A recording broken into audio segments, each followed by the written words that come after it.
como constructores de ese software y a su vez también obviamente lo que el cliente y lo que los usuarios esperan. Muchas veces el cliente y el usuario puede variar. A veces el cliente es el que puede poner la plata, pero el usuario final puede ser otra persona. Entonces, los atributos de calidad son esos elementos que nos permiten desglosar ese concepto de calidad abstracto que nosotros tenemos en propiedades que efectivamente son medibles cada una de ellas. Entonces, así podemos bajar ese concepto, transformarlo en diferentes propiedades que sí o sí pueden ser medibles y nosotros, como QAs y como profesionales dentro del software, lo podemos medir.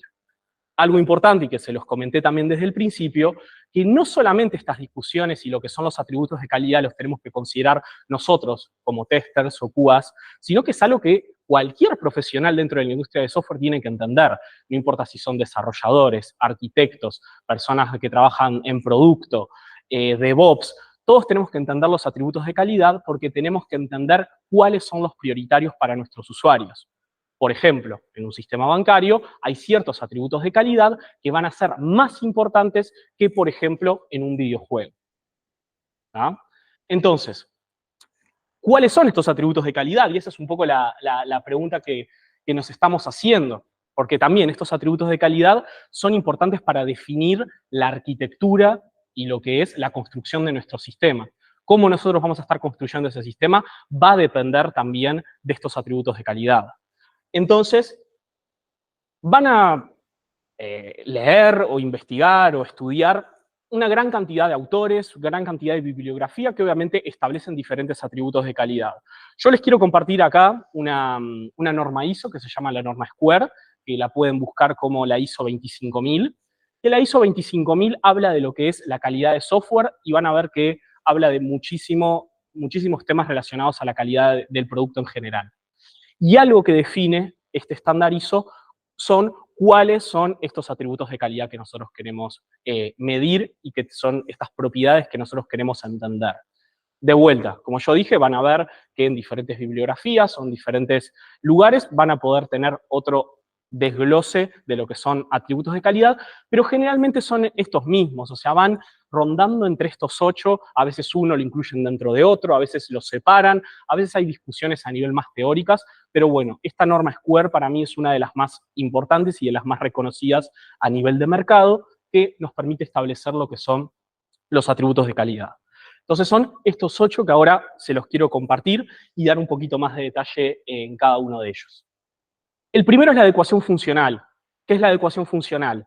Es el grado de satisfacción de las necesidades expresas e implícitas cuando el sistema se está usando bajo condiciones específicas. Esto era un poco lo que veníamos hablando de antes. Hay ciertas condiciones que el usuario tiene que son explícitas, que nos dice, nosotros queremos que el sistema haga esto, haga esto, haga esto, y hay ciertas cosas que son más implícitas, funcionales, que el cliente las va a querer. Imagínense, por ejemplo, yo estoy haciendo un producto bancario para Uruguay con ciertos requerimientos. Capaz que para el cliente, obviamente, la moneda de la transacción tiene que ser en pesos uruguayos, pero capaz que en realidad, para mí, como trabajo, no sé, para Estados Unidos, yo asumo que es en dólares. Entonces, eso es algo que a veces el cliente capaz que no me lo puede transmitir, pero para él es algo obvio. Y eso es una necesidad funcional implícita. En cambio, para mí, yo digo, no, para mí es en dólares, pero para el usuario es en pesos uruguayos. Entonces, ¿cuáles son ejemplos de algunos requerimientos o algunos, cómo transformar este atributo de calidad en ciertos requerimientos para que ustedes los pueden encontrar cuando ven, por ejemplo, un documento de requerimientos? Bueno, los resultados monetarios se mostrarán en dólares, un software de navegación debe mostrar las instrucciones precisas para poder llegar, obviamente cada uno de estos requerimientos después va a tener un mayor nivel de detalle y de desglose.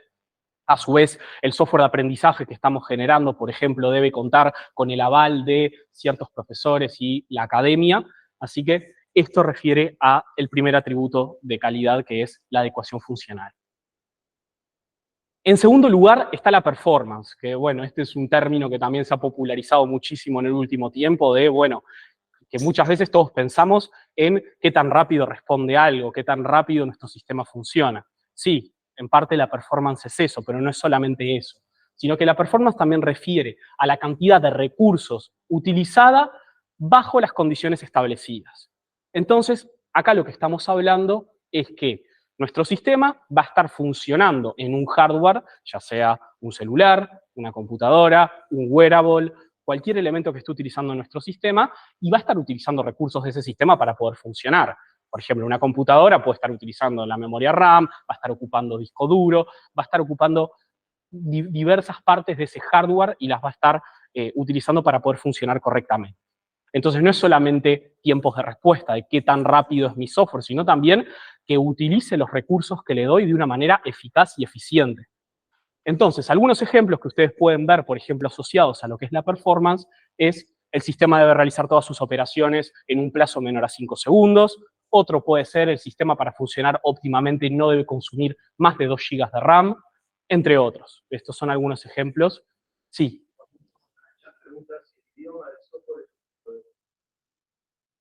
El idioma en el software... ¿lenguaje? ¿Está programado? Sí, estamos hablando del lenguaje que está programado o el lenguaje visual. ¿De qué? Dale. Bueno, asumo que si es el lenguaje del idioma en el cual está mostrado. Eso en realidad corresponde... El lenguaje en la interfaz del usuario, eso corresponde a lo que es parte de la adecuación funcional. O sea, eso sí, es otro ejemplo de adecuación funcional. Capaz que yo hago todo el sistema en inglés, pero si el público va a ser gente en Uruguay, tendría que hacerlo en español, tendría que hacerlo en el lenguaje nativo del país al cual estoy apuntando. Y viceversa, si yo estoy en Uruguay y estoy construyendo un software para Estados Unidos, una necesidad implícita que el usuario generalmente, o el cliente generalmente no me lo va a aclarar, pero es que el lenguaje sea en inglés, por ejemplo. ¿Ah? Si no respondí por las dudas, escriban en el chat que Jonah me va pasando ahí las preguntas que yo no veo en la pantalla. En tercer lugar, tenemos lo que es la compatibilidad. La compatibilidad es y refiere a lo que es el grado en el que el sistema puede intercambiar la información con otros productos y performar las funciones requeridas mientras comparte un ambiente con otro software u otro hardware. Como nosotros ya sabemos, y bueno, todos acá o tenemos un dispositivo móvil o una computadora, siempre si bajamos una aplicación, esa aplicación va a estar compartiendo espacio, por así decirlo, con otras aplicaciones. Yo en mi celular, no sé, tengo 15 aplicaciones, tengo WhatsApp, tengo Instagram. Todas esas aplicaciones están coexistiendo en mi dispositivo móvil. Entonces yo a la hora de crear una aplicación, tengo que entender que esa aplicación va a estar coexistiendo y que tiene que ser compatible también con lo que son, por ejemplo, las diferentes versiones de los dispositivos móviles, por ejemplo, si estoy hablando de una aplicación móvil. Entonces, algunos ejemplos que responden, por ejemplo, a requerimientos asociados a la compatibilidad son, bueno, el sistema debe funcionar correctamente en los navegadores de Chrome, Firefox y Safari. El sistema debe funcionar en sistemas operativos Android de 12 para arriba. La aplicación permite tomar fotos a través del software nativo que me provee el sistema. Entonces ahí estamos hablando de diferentes puntos como es coexistir con otras aplicaciones, la compatibilidad con, obviamente, estas otras aplicaciones que van a estar coexistiendo en el mismo ambiente y que obviamente eso no genere problemas. Entonces, este atributo de calidad es uno también de los más importantes y que muchas veces suele ser uno de los más implícitos. O sea, es obvio que nuestro sistema muchas veces tiene que coexistir con otros, pero a veces esto no se declara y a veces eso es un error, que a veces pasa mucho. Sí, Jonah. Sabrina, que te preguntas si los procesos no serían otra lista a la hora de hablar de calidad. Exactamente, los procesos, la pregunta de Sabrina, perdón, justo la acaban de leer, los procesos sí, son obviamente otra lista de lo que es la calidad. En este caso, los atributos de calidad, y esto que estamos charlando ahora, es la calidad a nivel de producto. O sea, yo solamente estoy hablando de la calidad de producto. Después, obviamente, está, por otro lado, lo que es la calidad del proceso. Y ahí entran otras definiciones y entran otras variables en juego. Pero en este caso, los atributos de calidad son una definición específica de nuestro producto. Después el proceso, como lo trabajamos, obviamente va a incluir otras aristas, otras definiciones y otros elementos. Sí. El tema de la compatibilidad también está bueno para el tema web. A veces uno piensa que tiene que estar para los navegadores. Te pasaste siempre probando eso y resulta que puedo hablar con alguien de marketing web que dice, no, todos nuestros usuarios usan Safari. Ah, ok. Entonces todas las pruebas tienen que estar en Safari. Sí, y capaz siempre probabas en Chrome, como siempre también está bueno tener esos datos, ¿no? Del ambiente donde uno está probando, como si Safari está probando incluso un navegador que no es la empresa le interesa. Entonces también hay que estar metido en... Sí, todos los requerimientos. Exactamente, acá en la sala están un poco hablando de lo que es la compatibilidad, de cómo muchas veces nosotros asumimos que capaz que un sistema puede ser utilizado, por ejemplo, en un browser, y yo lo testeo, por ejemplo, solamente en Chrome, y después, efectivamente, capaz que las personas me dicen, no, nosotros lo utilizamos en Safari. Entonces nosotros hicimos todas nuestras pruebas en Chrome y no hicimos ningún tipo de testing en Safari, que va a ser el browser más utilizado por las personas que van a utilizar este sistema. Entonces, ese es un ejemplo también de requerimiento no funcional asociado a lo que es el atributo de calidad de compatibilidad. ¿Ah? Perdón para los que están acá en la sala que lo repito, pero para los que están online que lo puedan escuchar. Sí, Jonah. Pregunta Sarina, que si eso es importante, además Ahí, para acomodar un poco, porque quizás ¿qué me va a pasar cuando abra la charla? ¿Quieren dejar un espacio de preguntas? Capaz Sí. que queda mejor. Dale. O dejamos un espacio, si querés, Está. a mí, dejamos un espacio final y ahí leemos con las preguntas. Dale. Por las dudas acá hablamos, hacemos un espacio final de preguntas y respuestas y ahí hablamos bien de todo para no estar yendo y viniendo un poco acá entre lo presencial y lo remoto. Así ya termino con esto y después pasamos a eso. Otro atributo de calidad que de vuelta ha tomado mucha importancia y ha tomado, creo que furor en este último tiempo, es lo que es la usabilidad. Capaz que ustedes ven mucho UX, UI, User Experience y User Interface. Bueno, la usabilidad es un atributo de calidad que está muy asociado a eso. ¿Y a qué es la usabilidad? Refiere al grado en el que nuestro sistema puede ser usado en un contexto específico por usuarios para realizar ciertos objetivos o realizar ciertas tareas puntuales, con efectividad, eficiencia y satisfacción. Lo que quiero que se queden de lo que es la usabilidad es que hay tres variables que son importantes a la hora de construir un software dentro de lo que es la usabilidad en sí. Primero, un usuario específico. No es lo mismo que yo haga una aplicación que va a ser utilizada por gente mayor de 60 años que si voy a estar haciendo una aplicación para personas adolescentes. Obviamente las formas de interactuar y las formas de usar van a ser diferentes.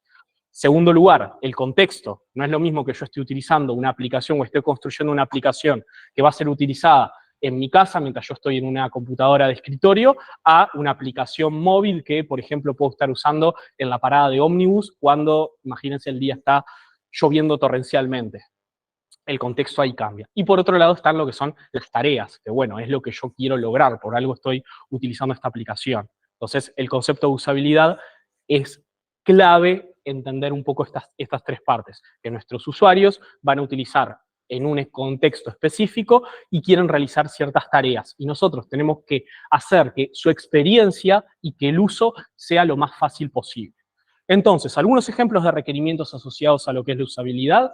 El sistema debe poder ser manejado a través de la voz. Nosotros siempre asumimos que, por ejemplo, las aplicaciones móviles siempre tienen que ser táctil y con la visión. Pero, por ejemplo, ¿qué pasa con las personas que tienen algún tipo de discapacidad visual o algún tipo de discapacidad motriz? ¿Las estamos considerando? No. Entonces, la accesibilidad entra dentro de lo que es la usabilidad, por ejemplo. Después, a su vez, se espera que ninguna de las operaciones sea realizada en más de 5 pasos. Si yo entro a mi software bancario porque quiero hacer, lo único que hago son transferencias para pagar la comida a un amigo cuando nos juntamos. Yo no quiero que esa operación la tenga que realizar en 25 pasos, que para mí tendría que ser algo hiper sencillo y es una de las funcionalidades claves. Entonces, la facilidad de uso, la cantidad de pasos es otro elemento importante.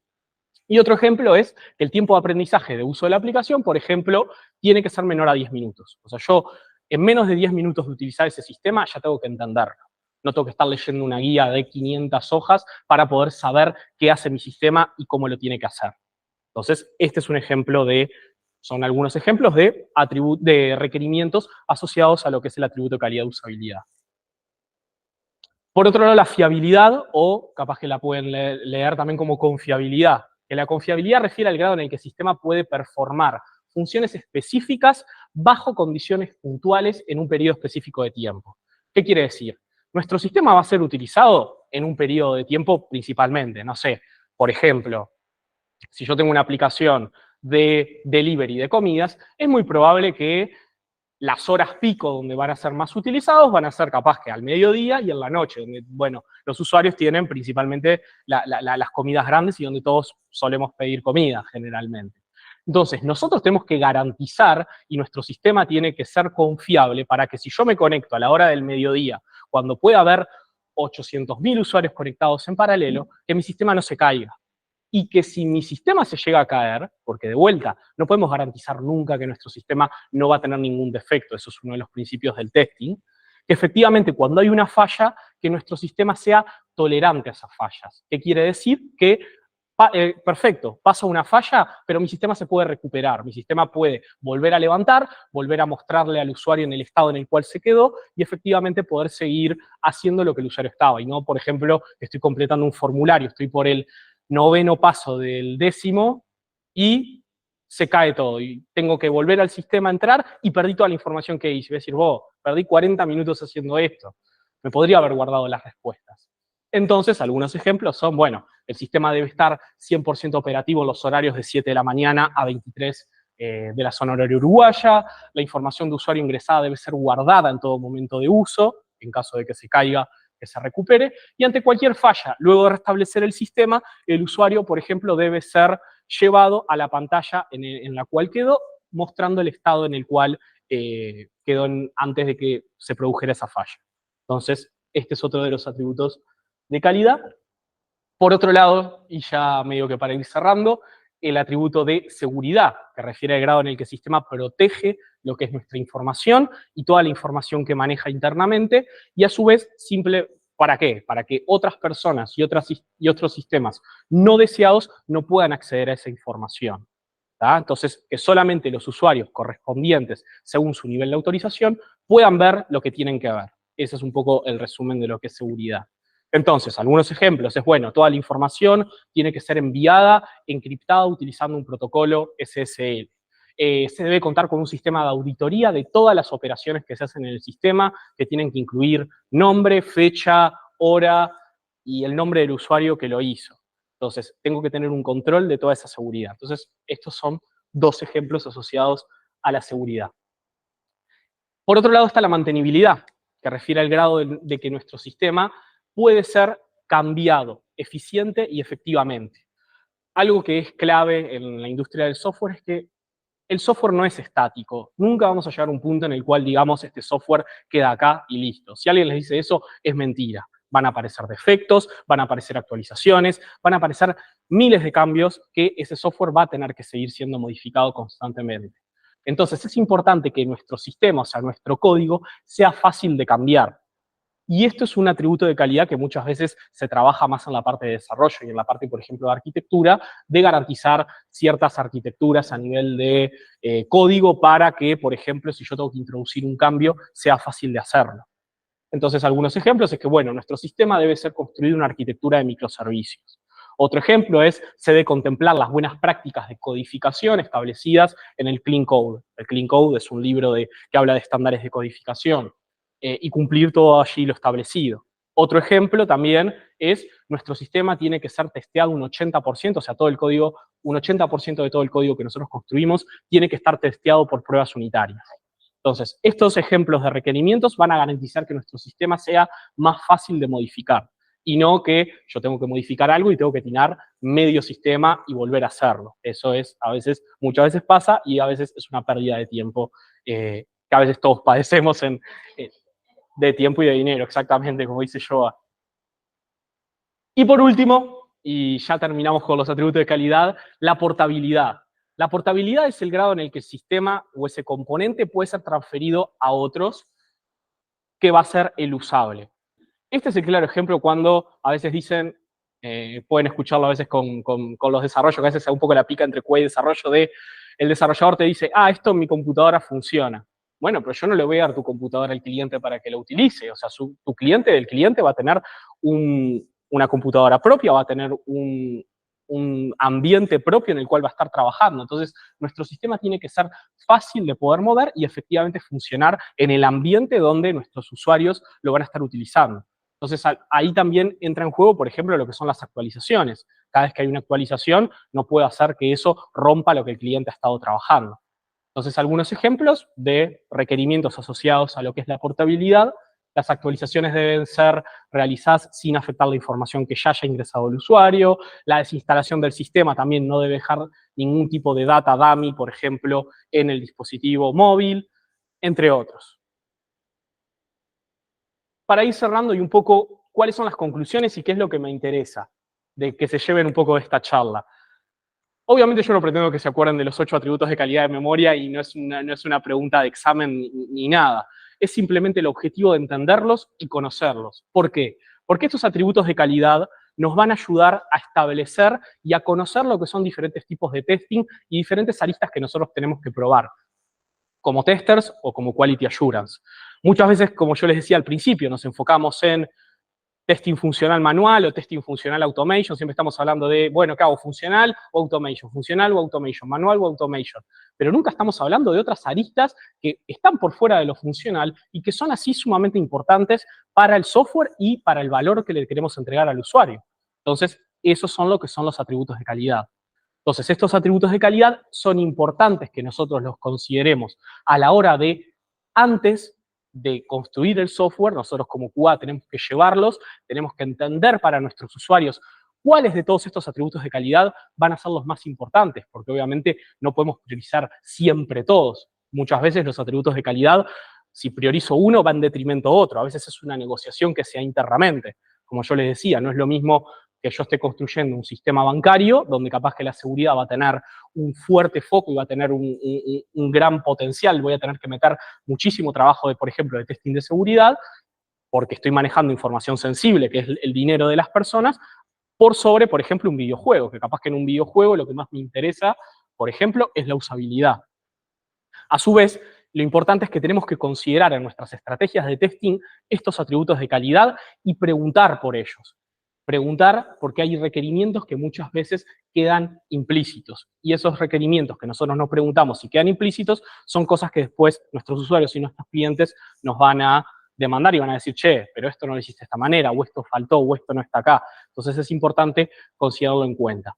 Y por último, de vuelta, decir, nosotros como personas encargadas de la calidad de software, tenemos que poder medir esa calidad de software y cómo lo podemos hacer a través de los atributos de calidad.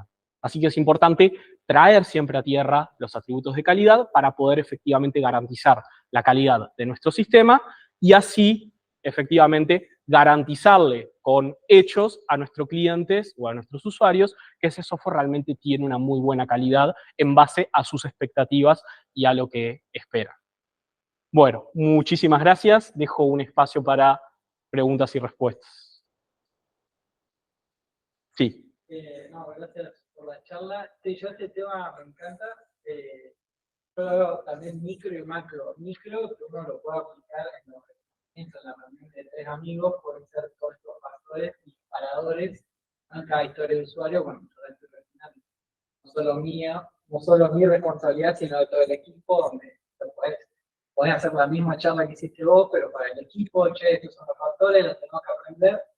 Y cada user story tenemos que recordar todo esto. Che, todo lo que estaba haciendo, hay que probarlo. La macro, que yo creo que es la más complicada, y a nivel empresa. ¿Por qué? Porque muchas veces la empresa no tiene definido qué calidad, suele pasar y dice, che, mejoramos la calidad del producto. Uno como te dice, la calidad del producto, tipo, agregaste el índice, mejoraste la calidad. Pero para, ¿qué es la calidad para la empresa?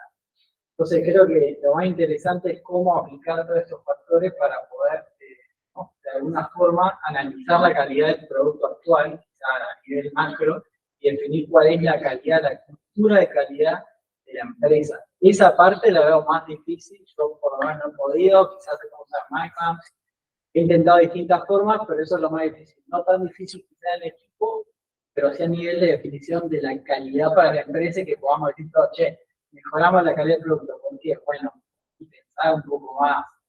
No decir porque aumenté la calidad, che, ahora mejoramos la calidad porque tenemos la prueba automatizada en la región. Sí. En tiempo, digamos. Pero esa parte es interesante. No sé si alguien lo pudo aplicar a alguna cosa.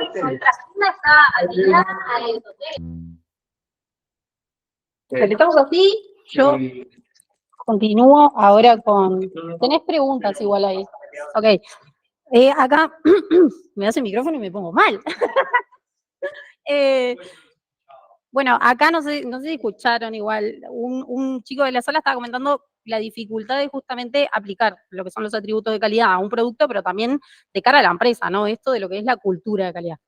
Hoy en la agenda tenemos justamente, arrancamos con esta charla, ahora continúo yo con lo que puede ser justamente, ¿no? Los diferentes perfiles de QA que se empiezan a después apuntar a atacar cada uno de sus atributos, ¿sí? Es como, bueno, sé todos sus atributos, ¿tengo que yo saber todo eso?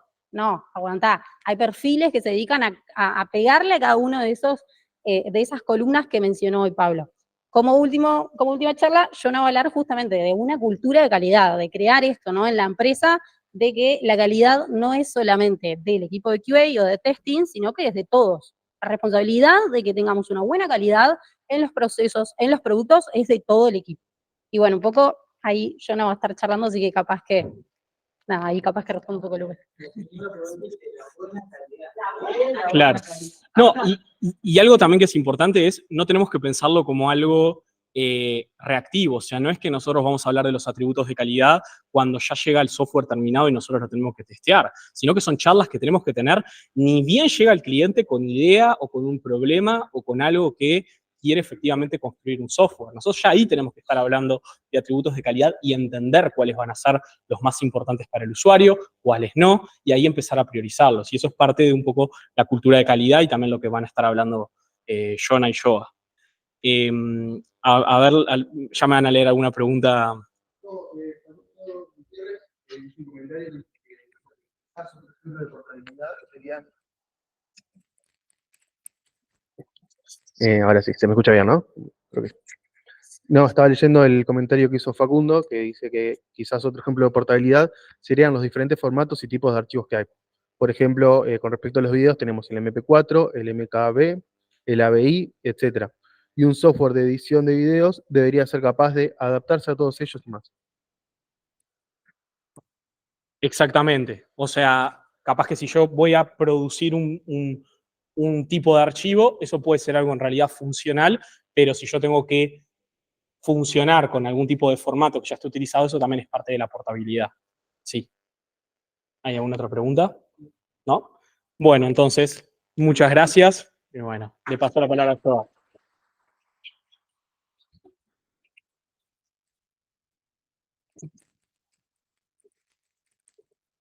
Bueno, voy a cambiar la PPT. Ay, casi me pongo un chorito.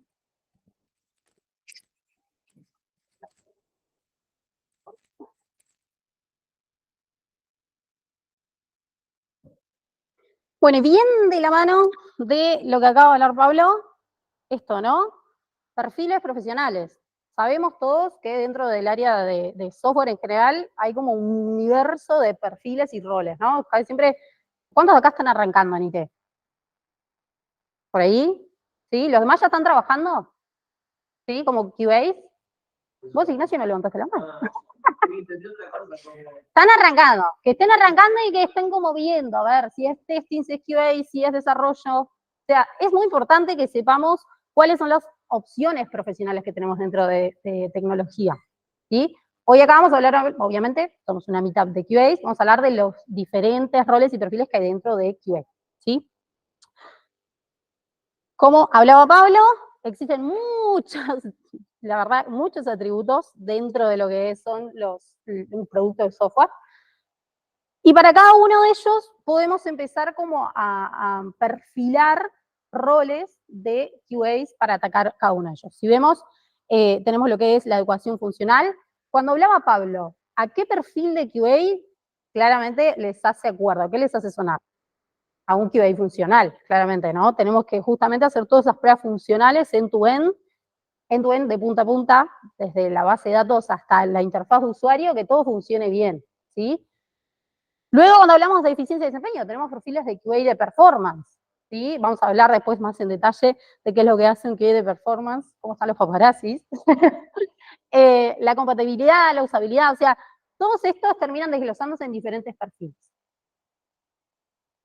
Bien, una cosa que, mientras yo veía la preparación de la charla de Pablo, ese diagrama tan lindo, pero gigante, dije, yo si arranco en el área, ¿tengo que atacar todo eso? ¿Tengo que probar la compatibilidad? ¿Tengo que probar performance? Me dio que ansiedad, ¿no? No, chicos, ¿se acuerdan de los 7 principios de testing? Esto, no sé si lo hablamos en la charla anterior, creo que sí, un poco por arriba, en la charla anterior de la Uruguay Meetup 1, pero hay 7 principios del testing y uno de ellos, que es el más importante, no es posible realizar testing de software exhaustivo.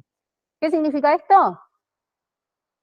Que no podemos probar todo el software, chicos, ¿sí? No hay chance de que todo quede cubierto. Nunca vas a llegar a probar el 100% del sistema.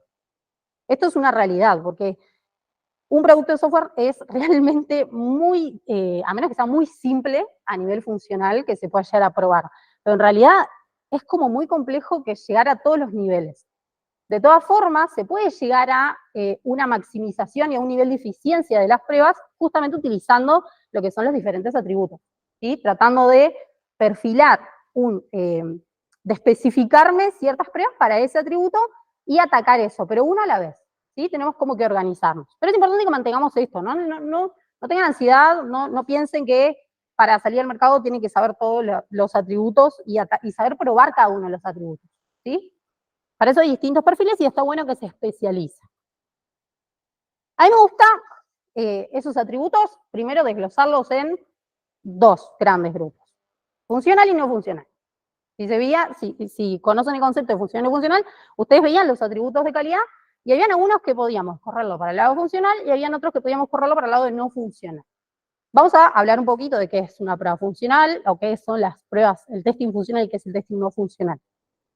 El testing funcional es el que se ocupa de verificar el sistema y que las funcionalidades funcionen como se espera, es decir, como está escrito en el requerimiento.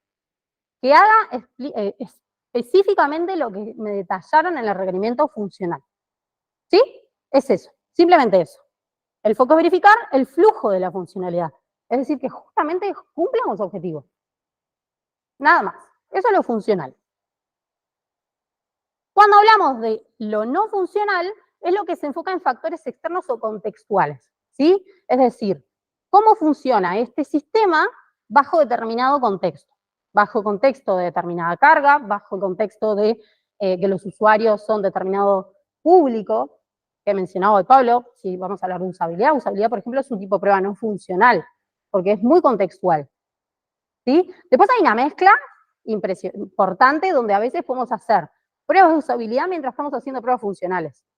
Pero vamos por ahora manteniendo un poquito separados los conceptos para no marear, ¿sí? Bueno, dentro del testing funcional, me zarpé mucho con los GIFs, quería poner el color. Dentro del testing funcional tenemos diferentes tipos y son pruebas unitarias, que son pruebas que casi siempre lo deberían hacer los desarrolladores, deberían, muchas veces no lo quieren hacer, pero es importante que se hagan. Las pruebas unitarias son pruebas mismo dentro del código, ¿sí? Son pruebas que se colocan en las diferentes funciones, en los diferentes módulos de lo que es el programa. Vamos a meternos ahí, en el código directamente y se implementan allí. Pruebas de integración ya son las pruebas de lo que es la capa de servicios, la capa que integra justamente el sistema. Pruebas de sistema, ya prueba todo completo, el sistema con la interfaz de usuario ya unido con la capa de servicios, ¿sí? Todos acá sabemos más o menos cómo está conformado un sistema de software, ¿sí? Si no, digan que no y yo lo explico. ¿Ahí en la MIT? ¿No? Bien. Pruebas de sanidad es cuando, bueno, hacemos, por ejemplo, un release, probamos rápidamente que esté todo sano. Es como una prueba bastante rápida, ¿sí? Pruebas de humo, esto viene de justamente medio de la mano de pruebas de sanidad, de que es un chequeo súper rápido, ¿sí? De que yo hago un release o hago un cambio chico en determinada versión, y yo pruebo rápidamente que eso que se hizo, que se cambió, no haya roto otras cosas. Pero rápidamente, no es que haga una regresión. La prueba de regresión, que está más abajo, es un chequeo completo del sistema. Paso por todas las funcionalidades. Prueba de interfaz es simplemente tomo lo que son las diferentes interfaces de usuarios, los diferentes frames, pantallas, y chequeo que esté acorde a lo que se estipuló en la user story o en el requerimiento respecto a componentes y ese tipo de cuestiones. Y pruebas de aceptación, que casi siempre son pruebas de aceptación de usuario, ¿sí? Nosotros liberamos, aparte de hacer las pruebas internas, las pruebas funcionales internas, suele pasar que liberamos a un conjunto de testers del cliente, o quizás beta testing, que es algo que se utiliza en videojuegos, creo. No soy gamer. Pero bueno, liberamos una versión testeada ya internamente por nosotros al cliente, a un conjunto de testers del cliente, y el cliente debe hacer estas pruebas funcionales de extremo a extremo, todo el sistema, ¿no? Para justamente validar que lo que le estamos entregando está acorde a su negocio. ¿Por qué es importante hacer las pruebas de aceptación? Porque nosotros, si bien podemos, los testers siempre tenemos que ponernos en el lugar del usuario final, muchas veces no conocemos el día a día del negocio, el día a día del funcionario que va a utilizar ese sistema. Entonces está bueno que haya un doble chequeo con las pruebas de aceptación de usuario. ¿Sí? Entonces, esto es un poco lo que pueden encontrarse dentro de pruebas dentro de testing funcional. Pruebas de testing no funcional, y acá hay un montón. ¿Sí? Hay muchas que están desglosadas, como van a ver. Por ejemplo, pruebas de rendimiento en realidad engloba lo que son las pruebas de carga, de estrés, de volumen, que son pruebas, casi siempre cuando hablamos de prueba de performance se terminan armando diferentes fases para atacar, bueno, pruebas de carga, pruebas de estrés, pruebas de volumen. Yo ahora voy a pasar en detalle de qué es cada tipo de prueba, para que sepan. Pero estas primeras 4 lo que hacen es tratar de probar el sistema en una condición extrema y a veces en constante cambio hacia una extremidad, hacia un nivel alto de carga, un nivel alto de concurrencia de usuarios, un nivel alto de transacciones, por ejemplo, o de consumo de cierta funcionalidad. Prueba de recuperación es justamente probar qué pasa si el sistema se cae. ¿Se puede recuperar rápidamente? ¿La infraestructura está configurada para que si lo tiro se levante de vuelta automáticamente? Pruebas de seguridad, bueno, justamente tratar de hacer pruebas para chequear que mi sitio sea seguro. Hoy Pablo comentó que si teníamos un sitio de un banco, es muy importante que chequeáramos la seguridad, que esté encriptado las contraseñas, que si estamos trabajando con tarjetas, los números de tarjeta también estén, estén encriptadas con el nivel de seguridad necesario. Pruebas de compatibilidad, un poco habló hoy Pablo, de instalación, es esto de, que creo que es un poco también de portabilidad, ¿no? Que se pueda como instalar fácilmente en diferentes devices, en diferentes dispositivos que sabemos que el público objetivo va a necesitar cubrir, ¿sí? Confiabilidad, usabilidad, conformidad y localización. No voy a explicar mucho más esto porque creo que Pablo repasó varias de ellas, igual vamos a entrar en detalle ahora, principalmente en pruebas de cargas y demás cuando empecemos a presentar qué hace cada perfil de QA. Bien. Vamos a tratar 4 perfiles. Dentro de todos los tipos de pruebas que mencionamos, la mayoría de ellos se engloban en estos 4 perfiles, ¿sí? En el del tester funcional, en el del tester de performance, el tester de usabilidad y experiencia de usuario, y también incluye accesibilidad, y el tester de seguridad, ¿sí? Son 4 perfiles, 4 especializaciones dentro de testing o de QA que pueden llegar a cubrir todo lo que fueron los atributos que mencionó Pablo. Bien, tester funcional. ¿Qué es entonces? Es el rol dentro del equipo que realiza estas pruebas funcionales que yo mencionaba hoy.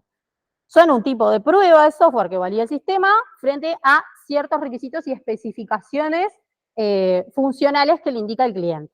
¿Sí? No voy a agregar mucho más detalle porque hablé antes de esto. ¿Qué hace? Bueno, a grandes rasgos, y esto acá en adelante lo que estoy tratando de hacer es, para cada rol que le estoy definiendo, a grandes rasgos, cuáles son las tareas principales que hace, ¿sí? No quiere decir que a rajatabla sea esto, porque después hay, según la metodología que utilice el proyecto, cómo lo hace, pero a grandes rasgos, estos son como los pasos o las acciones que toma un tester funcional. Primero analiza y tiene que analizar y entender los requerimientos funcionales, ¿sí? ¿Cuáles pueden ser requerimientos funcionales? Lo que se decía hoy, bueno, si yo me quiero loguear en un sistema como cliente del banco, tengo que poder usar esto, bueno, estoy hablando medio como historia de usuario, no sé si todos saben el concepto de historia de usuario, pero es una forma de escribir requerimientos funcionales, y no funcionales también, pero nada, es especificar cómo quiero que funcione cierta cosa. En este caso estaba tratando de detallar un login. ¿Cómo me quiero loguear en el sistema de bancario? ¿Cómo me quiero registrar en el sistema bancario? ¿Lo quiero hacer llenando un formulario? ¿Lo quiero hacer simplemente que lo haga con autenticación de Google? Ese tipo de cosas. Tenemos que llegar a entender cómo es que va a funcionar cada una de las funcionalidades que tenemos que probar. Identifica los posibles caminos y datos de entrada necesarios para su prueba, ¿sí? O sea, una vez que tenemos claro cuáles son los requerimientos funcionales, voy pensando cuáles pueden ser los diferentes caminos que puedo recorrer en esa funcionalidad. Y de allí salen lo que son los test escenarios o test case.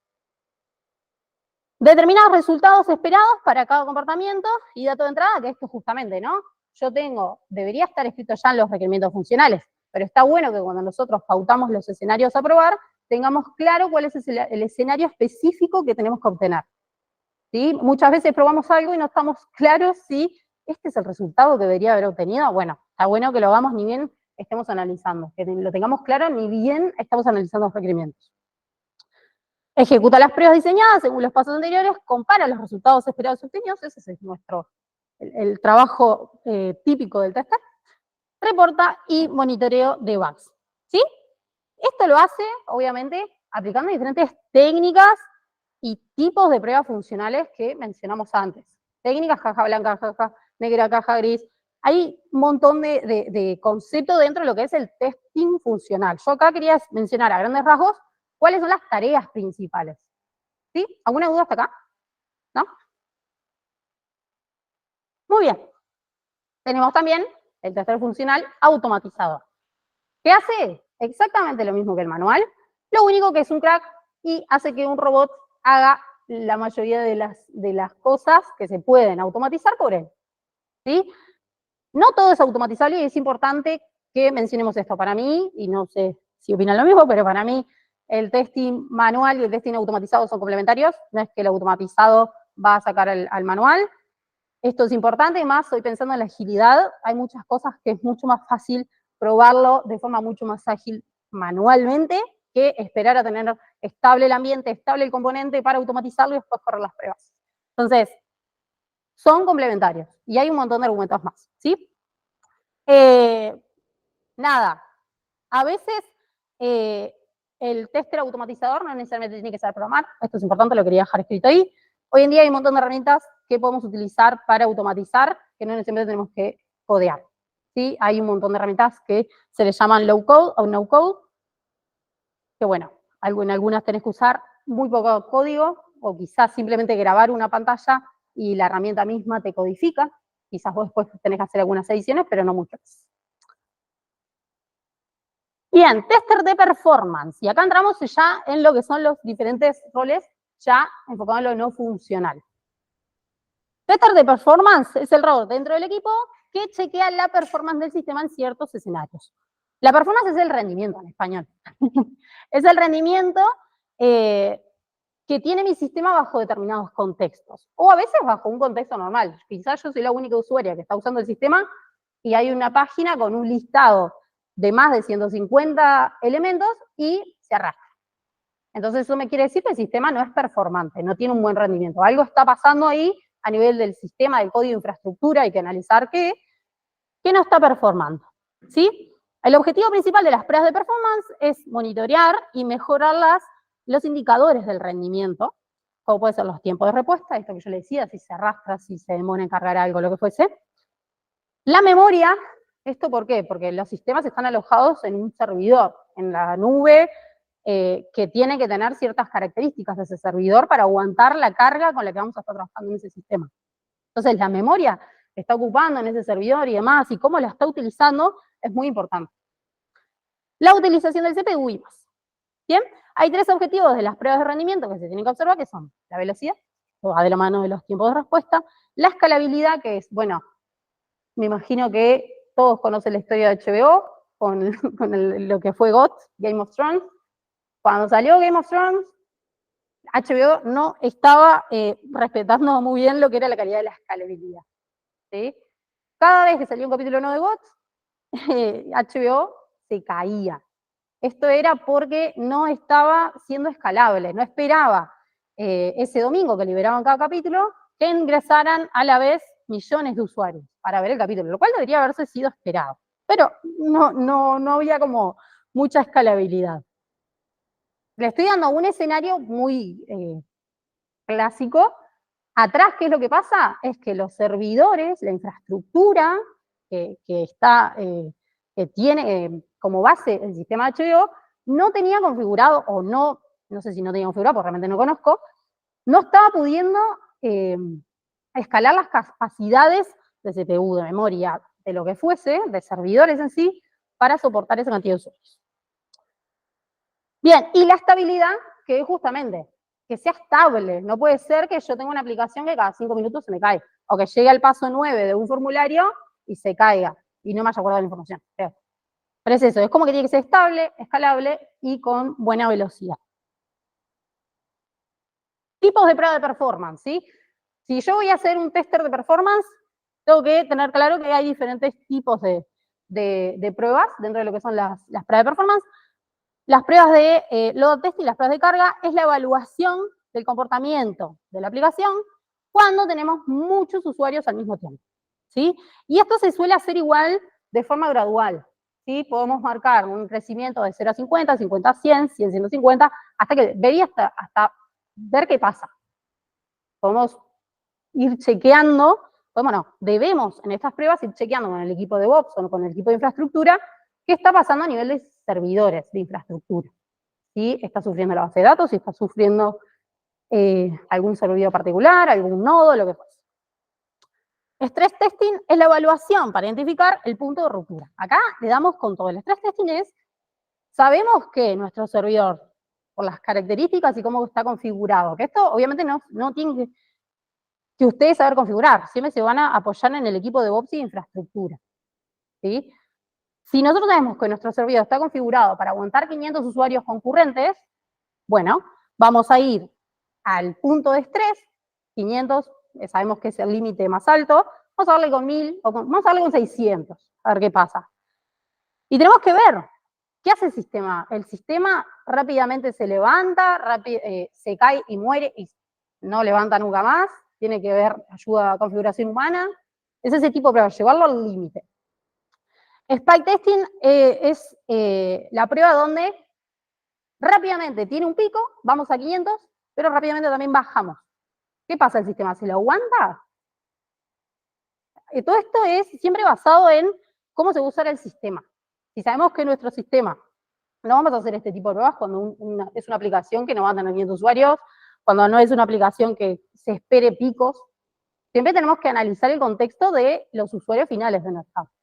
Por eso es que se tiene que hacer un análisis siempre.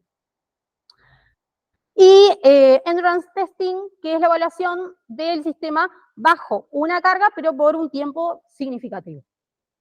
Esto es importante porque muchas veces tenemos un conjunto de usuarios que están en el sistema quizás 20 minutos, 5 minutos, dependiendo de las funcionalidades que tengamos, es que esa cantidad de usuarios va a persistir en el sistema. Y el sistema tiene que aguantar esa cantidad de usuarios haciendo ese tipo de transacciones.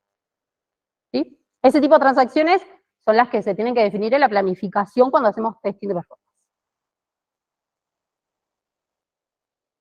Bien, otro tipo de prueba, lo terminamos acá, testing de volumen, que es para probar el rendimiento y comportamiento del sistema bajo una gran cantidad de datos.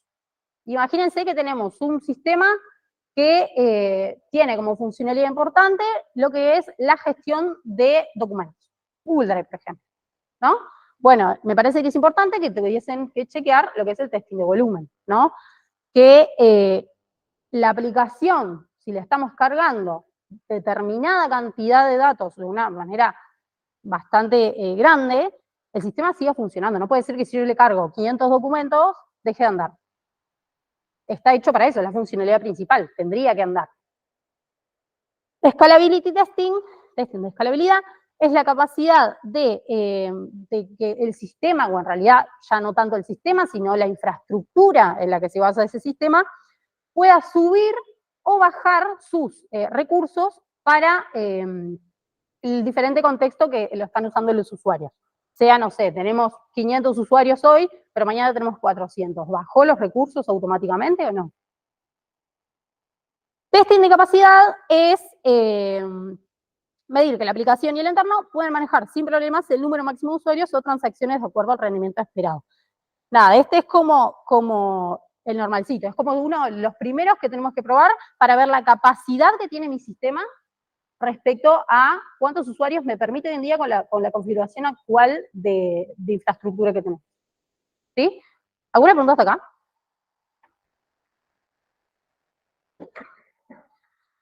Bien, ¿qué hace? Además de todos este tipo de pruebas, bueno, para cada uno de estos tipos de pruebas, vamos a decir que si yo quiero ejecutar Scalability Testing, una de las cosas que voy a tener que hacer es, nuevamente, analizar y entender los requerimientos, pero esta vez no funcionales del sistema. Muchas veces también está bueno conocer lo funcional, porque el performance tester tiene que saber cómo funcionan las diferentes funcionalidades para luego desarrollar el script de performance, ¿sí? Medio tricky lo que dije, pero está bueno que se sepa también los requerimientos funcionales, no solamente los no funcionales. Es clave lo no funcional para realizar las tareas, pero está bueno, es un plus, que sepa lo funcional. Identifica los flujos a evaluar y en qué distintos escenarios. Ejemplo, si yo quiero probar, si yo tengo HBO, ¿no? Que sé que el domingo que viene voy a sacar un nuevo capítulo, yo sé que ver un capítulo, no sé, el público para ese nuevo capítulo esperado es de 1 millón de usuarios. Entonces yo voy a probar ese escenario, identifico el flujo va a ser que la gente entre al sistema, yo me acuerdo que no me podía ni loguear, o sea, estaba partido al medio, no me dejaba entrar a HBO. Que me deje entrar es una de las funcionalidades que voy a tener que usar. Acceder a esa serie y hacer clic en reproducir el capítulo. Ese sería como el flujo que a mí me interesaría probar en el caso de este, ¿no? De HBO. ¿En qué distintos escenarios? Bueno, si yo sé que el público esperado para que vea ese capítulo es 1 millón de personas, voy a hacer la prueba con 1 millón de usuarios concurrentes. ¿Cómo se hace eso por detrás? Bueno, hay distintas herramientas en las que nos apoyamos para escribir estos scripts de performance y indicarle con cuántos usuarios vamos a emular esa carga. ¿Sí? Determinar los valores de tiempo, si franja de usuarios concurrentes, bueno, va un poco de la mano de lo que decía antes. Diseño de los scripts para simular la ejecución de esos flujos, utilizando ciertas herramientas. Tenemos K6, tenemos Karate TCL, Postman creo que también se puede utilizar para eso. Nosotros usamos JMeter, que está buena. PlaceMeter también. Bueno, ejecutamos las pruebas diseñadas según los pasos anteriores. Esta parte de la ejecución es importante, no es solamente responsabilidad nuestra. Siempre en la ejecución tenemos que estar con el equipo de infraestructura, con el equipo de DevOps. ¿Por qué? Porque son ellos quienes monitorean la infraestructura, quienes monitorean los servidores. Es un trabajo en equipo esto, por eso después está bueno lo que lo vamos a hablar. La calidad la hacemos entre todos, siempre vamos a elaborar en equipo. Comparamos los resultados esperados con los obtenidos, ¿sí? Y bueno, reporte y monitoreo de bugs, y lo que suele pasar es que en estas ejecuciones encontramos que quizás, no sé, la base de datos está muy exigida en determinado escenario, entonces DevOps o infraestructura hace esos ajustes y volvemos a ejecutar las pruebas para que ahora los resultados nos den según lo esperado. ¿Sí? Bien. Tester de usabilidad. Es el tester que justamente chequea la usabilidad. Qué tan fácil o qué tan amigable es el sistema que estoy usando para el público que nosotros estamos realizando esta aplicación. Evalúan el grado en el que el sistema puede ser utilizado por usuarios específicos con efectividad, eficiencia y satisfacción. Que sea comprensible, entendible, capacidad de aprendizaje, es decir, que yo fácilmente entro una vez al sistema y que sea estandarizado cómo funciona. No puede ser que si yo encuentro una funcionalidad en un menú que está arriba, después tengo que buscar otra funcionalidad en un menú que está a la derecha. No, que sea coherente todo y sea fácilmente entendible y que yo lo pueda aprender rápido. Que pueda ser usado fácilmente, esto va de la misma mano. Protección contra errores. Muchas veces pasa que hacemos clic en algo y no sabemos qué pasó, tipo el sistema no responde. Y después te das cuenta que en realidad sí hizo lo que vos querías, pero nunca te comunicó. Y eso, en realidad estaría bueno, que me dé un mensaje para que yo no vuelva a hacer el registro porque pensé que no lo hizo. ¿Se entiende? O apretar 5 veces, como yo, que me da mucha ansiedad y hago, claro. Está bueno que tenga ese manejo de errores. Estética de la interfaz, que sea agradable e intuitiva, que siga estándares. Hay algo que después, ahí más adelante sale, pero existen lo que son las heurísticas de Nielsen, ¿sí? Que bueno, son heurísticas, son como normas, leyes, estándares, por así decirlo, que nos guían en cómo tienen que ser las interfaces, cómo tiene que ser el diseño para que respete ciertos estándares de aprendizaje, entendible. Y bueno, que sea accesible. El testing de accesibilidad hoy en día se puede decir se puede hasta sacar un rol nuevo que es tester de accesibilidad. Hoy en día hay muchos países que están poniendo regulaciones y multas muy caras donde los sitios tienen que ser accesibles. ¿Qué es? Que sea accesible, que cualquier persona con diversidad física o cognitiva pueda utilizar el sistema que se está desarrollando. Nosotros hoy en día, si tenemos un cliente que sabemos que el público que va a usar el sistema que nosotros vamos a desarrollar, quizás son veteranos de guerra, sabemos que vamos a tener muchas personas con diversidad visual, que les falte quizás alguno de los miembros, ¿sí? Entonces tiene que poder utilizar el sistema todo ese tipo de personas. Ahí hay diferentes niveles de accesibilidad, por eso dije que hoy en día se puede sacar un rol nuevo que es tesis de accesibilidad. Hay herramientas, hay todo un estándar, la WSAG, y hoy en día creo que está la 2.1, la versión 2.1, que es como la norma, lo que hoy en día todo el mundo se está guiando en base a eso para hacer pruebas de accesibilidad. Tenemos diferentes niveles de accesibilidad, no es que si yo quiero el mayor nivel de accesibilidad, no, vas a hacer el nivel de accesibilidad para tu público objetivo. No siempre vas a tener que hacerlo lo máximo posible de accesible. Es bastante estricto. Sí, hay un montón. Cuando llegue a Latinoamérica, que todavía estamos ahí, pero la GESIC está moviendo bastante igual en eso. Bien, ¿qué hace? Se repite un poquito lo mismo. Si ven, la mayoría de los roles repite las cosas, lo único que en esos pasos se enfocan diferentes cosas del sistema. Justamente. Analiza y entiende los requerimientos del sistema, por ejemplo, en este caso es muy importante el público objetivo. Quiero usar esto que yo mencionaba. Que van a ser personas mayores, va a ser mi abuela que necesita fácilmente ver los iconos o que tenga un montón de iconos y se maree. No. Identifica los flujos a evaluar en qué distintos escenarios, lo mismo, identifico cuáles van a ser las diferentes funcionalidades que voy a tener que chequear bajo la lupa de la usabilidad, determinar el estándar y criterios de aceptación, esto que yo mencionaba, las heurísticas de Nielsen, ejecuta las pruebas de estas fases anteriores, compara los resultados de periodos obtenidos y reporta de bugs y los monitorea. ¿Sí? O sea, se repiten de vuelta el paso a paso. Está bueno porque es fácil, es como, si yo sé hacer esto, estos pasos de analizar, de identificar, de pensar claramente cuáles son las pruebas que tengo que hacer, después simplemente es aprender lo técnico. Digo simplemente, pero en realidad es un huevo porque ya vino el de performance, ¿no? Pero nada, es como eso. Sepan que una cosa es el proceso y otra cosa es lo técnico que tienen que aprender para cada rol. Bien. Y por último, tester de seguridad, que es el tester que realiza las pruebas para chequear qué tan seguro es el sistema.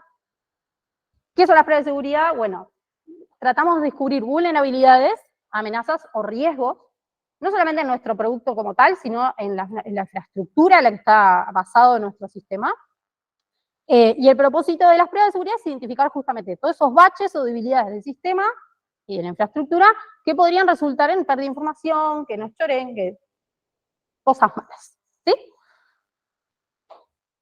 Tipos de pruebas de seguridad, existen los escaneos de seguridad, que es la evaluación para identificar las vulnerabilidades, amenazas y posibles riesgos, como lo que decía antes, y el muy conocido pen testing, que intenta encontrar y aprovechar las vulnerabilidades. ¿Sí? Una vez que conocemos las vulnerabilidades, una buena forma de priorizar cuáles corregimos primero, porque muchas veces las vulnerabilidades de seguridad cuesta mucha plata corregirlo, porque suelen ser cosas de infraestructura y demás. Está bueno hacer pruebas de pentesting para chequear, bueno, cuál es la más fácil de que explote, cuál es la vulnerabilidad más atacable. Esa va a ser la primera que tengamos que corregir. ¿Sí? Entonces, ¿qué hace? Se repite lo mismo. Analizamos y entendemos los requerimientos del sistema. En este caso tenemos que analizar la seguridad. Para cada uno de los requisitos es importante que sepamos a nivel funcional cómo es que se está guardando la información en los formularios, qué está pasando a nivel de APIs, ¿sí? Es muy importante que sepamos esa parte, cómo se conecta el frontend con el backend, cómo se está guardando la información, porque realmente ahí es donde suele haber grandes baches en la seguridad. Y es justamente donde se utiliza muy fácil para entrar, para chorear. Identificar los flujos a evaluar y en qué distintos escenarios. Esto es igual que lo anterior.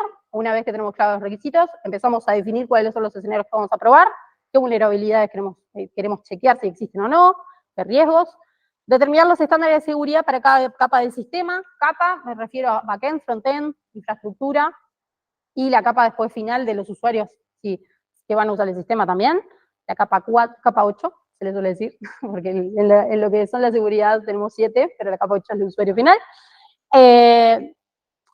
Comparamos los resultados esperados y los obtenidos, reportamos y monitoreamos los bugs y los corregimos nosotros. No, nosotros simplemente comunicamos esos bugs, el equipo de desarrollo o el equipo de seguridad del proyecto los va a corregir y nosotros podemos volver a correr las pruebas para justamente chequear que hayan sido corregidos. Ahora, hablé un montón, chicos. ¿Por dónde empiezo? Como les decía, para mí, no se vuelvan locos a tratar de saber un poco de todo, está bueno sí saber un poco de todo, pero es un buen inicio empezar por las pruebas funcionales, porque si se fijan, una vez que aprenden el procesito de analizar de qué son los requerimientos funcionales, no funcionales, cómo se compone un sistema, cuáles pueden ser los diferentes puntos donde tenga que probar performance o seguridad, creo que pruebas funcionales les puede dar un buen pantallazo inicial. Y además, hay un recurso que a mí me gusta mucho, que es Roadmap SH QA, que les voy a compartir acá, que tiene este diagramita. ¿Los de la MIT están viendo? ¿Sí? Bueno, este diagramita que pueden ver cuál es el paso a paso para formarse, por ejemplo, en non-functional testing, ¿no? Entonces vengo acá y digo, bueno, quiero entonces enfocarme en non-functional testing. Bueno, ¿qué es? Hago clic y acá me tira recursos. Y a su vez, digo, bueno, dijeron que la charla que testing no funcional puede ser pruebas de carga, ¿sí? Entonces vengo acá y digo, bueno, ¿cómo puedo formarme en pruebas de carga? Y acá tengo como algunos recursos para ir interiorizándome e ir como empezando a trabajar en el estudio de este rol o la especialización en este rol, porque muchas veces pasa y en todos los roles, quiero empezar esto y hay un montón de información en internet. Lo bueno que tiene este diagrama es que, si bien es bastante extenso, es eso, seleccionen qué tipo de testing quieren hacer y acá les va tirando como opciones, ¿sí? Caminos y herramientas. Lo bueno es que también incluye herramientas que son las más conocidas en el mercado laboral. ¿Sí? ¿Lo conocían? ¿No? Ya. Después le vamos a jugar la PPT. Bueno, creo que eso es todo, amiguitos. Gracias. ¿Tienen alguna pregunta? Humberto, no. No hay ningún desarrollador acá, todos son QA. Sos el desubicado, Humberto. Y vine para hacer preguntas. Vine literalmente para hacer preguntas. Tuvieron una angular. Él es el que hace las citas de angular. Uno de ellos. A ver, está bueno, ¿no? Está bueno estar en una mitad de QA y ser la oveja negra. Sí, vamos allá. Sí. Voy a ponerme en parte de desarrollador y después me voy a poner en parte de cliente. La primera pregunta va a ser nada más, no voy a extenderme. Tengo 1 millón, pero no voy a extenderme. Bien, en uno de los slides decía que, incluso lo comentaste y lo hiciste énfasis, que el desarrollador debería hacer los test unitarios. Bien. ¿Estás de acuerdo o no estás de acuerdo, Humberto? No voy a dar mi opinión por ahora. No voy a dar mi opinión. Bueno, imagínense, yo de desarrollador, ya me dicen que tengo que hacer los unit tests, pero también me dicen que tengo que hacer los test de integración desde el lado del frontend. Y después prácticamente estoy haciendo, con estas herramientas de hoy en día, que la integración con Testing Library, e incluso hay otras herramientas como Playwright que casi hace un end-to-end. Y me queda la duda entonces de decir, como desarrollador, digo, bueno, estoy haciendo el trabajo del QA, porque el QA hace también los tests end-to-end. ¿Dónde está el límite? ¿Por qué tengo que hacerlo yo si el QA, cuando haga el end-to-end, prácticamente va a chequear todo lo que yo hice también en el test de unitario y integración? Tengo mi opinión, pero quiero la opinión también de los que saben y del lado de la gente de QA. ¿Quieres? Esto me encanta porque ya lo hemos hablado. No, pero igual agregan si quieren, pero en principio, para mí, la diferencia entre lo que son las pruebas unitarias o las pruebas de UI de un desarrollador frontend es que justamente el desarrollador frontend se enfoca en su desarrollo y su desarrollo solamente es el front, ¿sí? Los componentes, los elementos de una pantalla. Ahora, nuestras pruebas end-to-end van de consumir el sistema integrado ya con la capa de servicios, que ya le pega a la base de datos, que le pega a la infraestructura que está configurada y demás. Esa es la gran diferencia. Nosotros automatizamos pruebas que lo va a hacer un usuario normal, mientras que el desarrollador frontend se debería enfocar solamente en lo que es lo UI, la interfaz. ¿Sí? No sé si quedó claro. Ahí, chicos, ¿quieren agregar algo?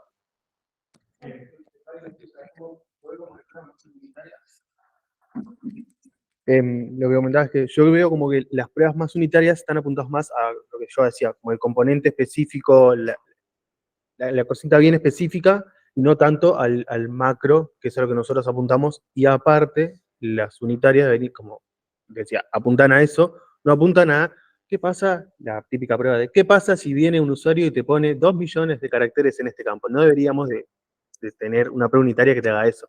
Entonces, todo ese tipo de pruebas también es lo que lo hace el tester. No sé si entiendo por ahí. También para mí lo que influye es, vos como desarrollador vas a estar trabajando a nivel de componente y vos decís, bueno, ese código yo después lo voy a subir. Para mí, si decís que QA haga las pruebas unitarias, vos estás subiendo, por ejemplo, al repositorio, mergeando con el trabajo de tus compañeros, código que en parte no tiene por ahora ninguna garantía de calidad, digo, porque en realidad las pruebas unitarias todavía no fueron hechas. Entonces, es como un primer nivel para decir, bueno, a nivel de componente independientemente, esto funciona. Después ahí, cuando eso ya lo subimos y hacemos pruebas de integración, ahí después eso puede variar. Hay empresas que a veces los QA hacen pruebas de integración, a veces el desarrollador, a veces incluso el DevOps trabaja también, eso va variando. Yo personalmente lo veo como parte de responsabilidad del desarrollador el garantizar la calidad mínima de que esos componentes que él construyó tengan de vuelta esa calidad mínima. ¿Y qué varía también para mí por sobre el trabajo de un QA? Que vos del lado de desarrollo con las pruebas unitarias vas a estar probando solamente la parte funcional y decir, bueno, yo a este método le voy a pasar. ¿Qué pasa si recibe un entero y le tiro un 5, si le tiro un -4 o le tiro un 3.585.000? Estoy probando la parte más funcional. En cambio, del lado de QA vamos a estar probando no solamente la parte funcional, sino también todo lo referido a atributos de calidad. O sea, yo, por ejemplo, no voy a estar probando solamente que el método haga algo, no voy a estar fijándome en el método, sino que todo ese sistema, que son de vuelta los niveles de pruebas, funcionen correctamente. Entonces, tenemos que garantizar primero lo individual, que son los métodos, los componentes, después esos componentes integrados, después el sistema como una caja entera y al final la aceptación. Pero de vuelta, eso es un poco mi opinión también. Igual, totalmente de acuerdo en hacer ese tipo de pruebas y que si lo más básico está bien, sabemos que después del fallo es menos posible. ¿Sí, Humberto? ¿Está bien? A ver, está bien, coincido con ustedes ahí. Claro, ustedes están viendo desde la parte de QA. Por ejemplo, en la parte de desarrollo hoy en día hay una gran tendencia, por lo menos en la parte de frontend, en tirar hacia los test de integración en el sentido de probar desde el lado del cliente final. Es decir, lo que se prueba es la UI más que la función específica, como decía, del test unitario. Y es una de las cosas que yo también abogo, siguiendo personas que saben más que yo, que han sido con que creen su librería de testing library y esas cosas, y hablaba de ese tipo de test. Porque al final tú puedes hacer una función que sume 2 más 2, pero quizás no renderice la UI y no se muestre el 2 más 2 al cliente final. Hacia ahí, hacia donde voy, tendiendo la pregunta, porque últimamente también estamos tendiendo a hacer ese tipo de pruebas, enfocar a ese tipo de pruebas del lado del desarrollo. Y muchas veces para los desarrolladores nuevos, novatos, incluso que tienen experiencia, pero no tanto con el tema del testing, se les complica porque prácticamente es muy similar la prueba de desarrollo de integración, como le llamamos nosotros, porque estás probando desde la UI hacia adentro todo lo que hay, y es casi parecido a lo que hace el end-to-end. Claro está, no llega a probar o no necesariamente necesitas esperar a tener el backend integrado para poder hacer esa prueba. Esa es la gran diferencia. Esa es la pregunta que siempre hace el desarrollador. Prácticamente estoy haciendo, el desarrollador frontend, prácticamente estoy haciendo la prueba end-to-end, lo único que me falta es conectarlo con el backend. ¿Por qué tengo que hacer? Claro, enfocarse en decir, esta funcionalidad es esto, pero Perdón. No, que a veces te enfocas en decir, bueno, esta funcionalidad del front funciona así y lo testeo. Pero ¿qué pasa cuando yo integro esta funcionalidad con toda esta otra funcionalidad, con del lado del usuario que hace esto, va para allá, viene, hace lo otro? O sea, de vuelta, es un end-to-end. O sea, que generalmente se hace como individual muchas veces las pruebas a nivel también de frontend. No sé cómo lo manejan, pero... Bueno, es que un poco, quizás lo que yo entiendo es que hay que partir de muchas cosas diferentes, por ejemplo, o cuando un desarrollador no lo entiende, quizás a veces también el rol del QA en algunas empresas se transforma un poco en QA coach. Quizá ese nuevo desarrollador no sabe hacer las pruebas de integración, el QA sí la sabe, incluso te lo puede enseñar y después ya el desarrollador sigue. Eso Bueno. de trabajar en conjunto, los dos equipos. Diseñamos en conjunto las pruebas y cuáles van a ser las pruebas que va a hacer el equipo de desarrollo y cuáles van a ser las pruebas que va a hacer el equipo de QA.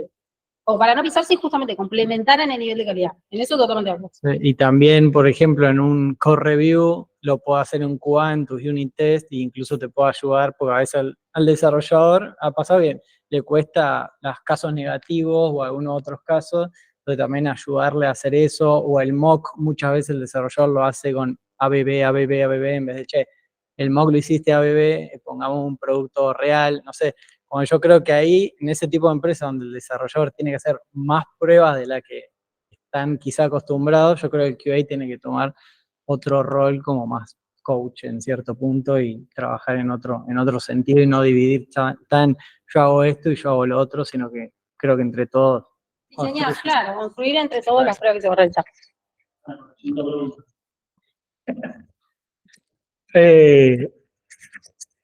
Bueno, ahora voy a dar mi opinión. Primero, yo soy de lo que creo de que el desarrollador debe hacer tanto test unitario como test de integración, independientemente del QA. El QA hace sus tests y el desarrollador hace sus tests antes de eso. El desarrollador debe garantizar que lo que está entregando es lo que le pidieron. La única forma de hacerlo es generando test hacia eso. O una de las formas de hacerlo, también tiene que revisar el código. De hecho, ya yo estoy preparándome ya para la charla que tengo que dar sobre el tema. Y bueno, también tengo que preguntarle a la gente de QA. Ahora ya, me convencieron como desarrollador. Pero ahora voy a la otra parte. Soy cliente y me estás vendiendo el producto. Me estás vendiendo que el producto lleva tantas horas de desarrollo y voy a poner a hacer test unitario al desarrollador, voy a poner a hacer test de integración al desarrollador, pero también tengo que poner a un QA a hacer test end-to-end, que para el desarrollador es más fácil de entender. Para el cliente es más difícil de entender. Y además tengo que sumar tester para 80 cosas que me pusieron ahí que ahora no me acuerdo. ¿Cómo manejamos eso? ¿Cómo manejan eso? Porque el desarrollador, el cliente no tiene dinero infinito. No tiene dinero infinito y siempre te va a decir, espérate, vamos a poner un límite hasta aquí.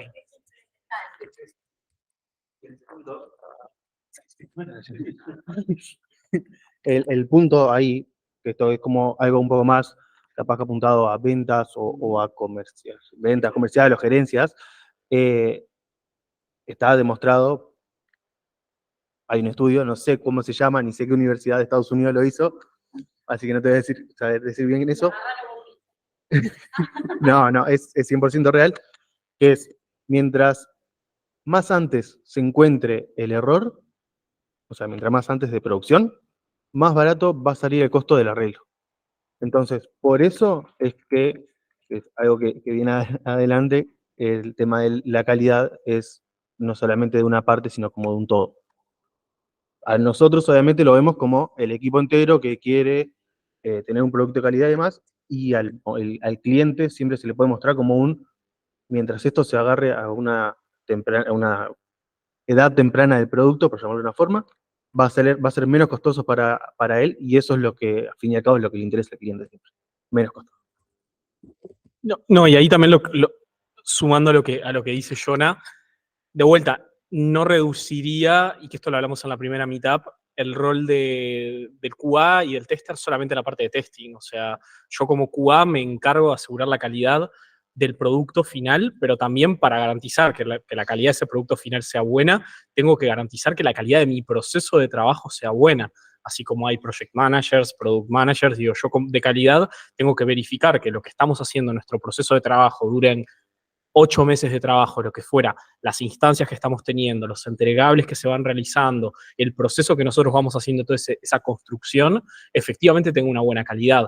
De vuelta, por eso ahí es no solamente ver el rol del tester como una persona reactiva a que solamente voy y testeo cuando hay algo que está terminado, como pasaba antes con lo que son las metodologías de cascada, que siempre QA y tester venía al final y vos testeabas lo que ya estaba construido, sino que ahora con la agilidad lo que se busca también es que el QA forme parte desde etapas tempranas, o un concepto que ahora se conoce mucho, el shift left testing, de decir, claro, más preventivo, de nosotros como un rol preventivo, y como dice Jonah, nosotros si detectamos un bug, por ejemplo, en una planning, en un refinamiento, che, este escenario acá está faltando, es simplemente cambiar una línea, es decir, agregamos este criterio de aceptación, frente a lo llego a encontrar después cuando lo voy a testear, y te obligo a vos como desarrollador a tener que cambiar el código, mergearlo, armar otra branch, aprobarlo, que eso te va a llevar capaz que 5 días, y capaz que en un refinamiento en 1 minuto ya encontramos un escenario que no estaba siendo contemplado. Entonces, para mí, personalmente, también el valor del QA va en eso, va en lo que es la calidad del proceso y no solamente en lo que es testing en sí. Por eso es un rol un poco para mí más amplio en la actualidad al que se tenía hace unos años. Yo diría que, bueno, está el debate si podemos asegurar la calidad o no, pero Sí, tal cual. sí de que un proceso tiene la entrada y la salida, y como dijo él, yo creo que tenemos que trabajar en la entrada del proceso para que después no tengas que volver a recuperar todo. Y después de que te escuché que dividías mucho la parte de yo hago los unit test y QA hace otro, yo pensaría más, trabajamos todos juntos y el QA te puede ayudar incluso en los unit test y trabajar desde el code review o incluso antes con QA y no que después le llegue. Creo que ese camino está bueno. Además, yo creo que estas cosas que no son. Muy lejos. Estoy llevando el micrófono, chicas, perdón. Hola. Como decían los compañeros del Shift Left, un tester puede analizar incluso los diseños, para ver si ya esos mismos son accesibles. Imagínate que tú programas una página, un form, que tiene colores y esos colores no tienen contraste suficiente para una persona con dificultad visual, no los puede identificar. Imagínate que tú te das el diseño, lo programas, lo diseñas y lo implementas, y el tester después de tener el código pronto y tener el sitio activo, detecta esa falla. Ahí ya tenés una excusa para ti, te hablo como cliente. Piénsame como cliente en este caso. Ahora te digo, mi estimadísimo cliente, que te aprecio tanto, si hubiéramos tenido un tester antes, nos hubiéramos ahorrado tener que contactar al equipo de diseño que arregle el diseño, al equipo de desarrollo que vuelva a implementar un diseño accesible en este caso, y después tener que implementar dinero otra vez en el equipo de testing de vuelta para que valide la situación en este caso. De tener determinado esto, ¿no? De tener determinado nivel de calidad en cada uno de los pasos y en el proceso general para crear ese producto. Como decía, estamos diseñando, bueno, que el proceso de diseño tenga determinado nivel de calidad. Y para eso, QA tiene que ser partícipe, tiene que hacer sus chequeos, tiene que testear el diseño. ¿Sí? Tenemos que tener criterios de aceptación básicos de qué esperamos del diseño. Garantizar la calidad de nuestros requerimientos. Estamos escribiendo bien. No, capaz que, yo decía, capaz que podemos seguir medio después por el tema de la hora, no más para simplemente porque queda Jonah y sé que ya estamos un poco pasados. Capaz que podemos seguir después. Me gusta esto, y para avisar por acá, quiero que se una Uruguay y la mitad de Angular y armamos una especie de workshop. ¿Estás para esa? No.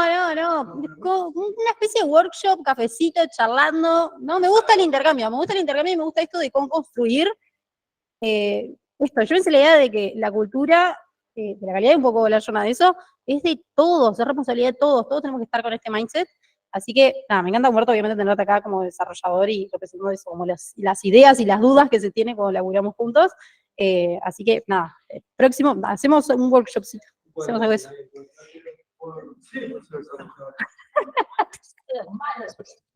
Ahora nomás. Bueno, ¿se escucha bien? Bien. Bueno, ahora vamos a hablar un poquito de lo que es el armado de una cultura de calidad. ¿Sí? Uy, me fui. Ahora sí. Bien, para los que no saben, una cultura de calidad es un conjunto de valores, prácticas y comportamientos que promueven y fomentan la calidad del software y del proceso de implementación en general. ¿Sí? Entre otras palabras más lindas.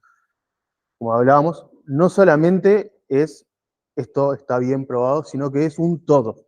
Como ya comentamos, como ya hablamos, desde llega el cliente y el primer hola hasta el final. ¿Sí? La cultura de calidad, para romper también un poco de los ideales, no es perfecta. No es perfecta ni es única. ¿Sí? Cada cultura de calidad se tiene que adaptar lo más posible a las necesidades de cada organización. ¿Sí? Si bien tienen varios puntos en común,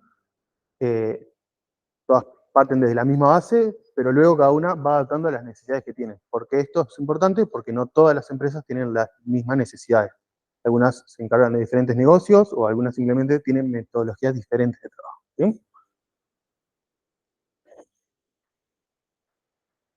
Bien, entonces, acá ya me robaron la respuesta, así que lo voy a pasar medio rápido. La cultura de calidad la hacemos solamente desde cuadro de testing. Perfecto, me encanta. Me encanta, ¿cómo saben ustedes? No, no la hacemos solamente de testing, la hacemos todos. Y cuando digo todos, no es solamente el equipo de implementación. Yo siempre hablo del equipo de implementación como el equipo de desarrollo, testing, diseño, PM, Scrum Master, cualquier persona que se le pueda ocurrir.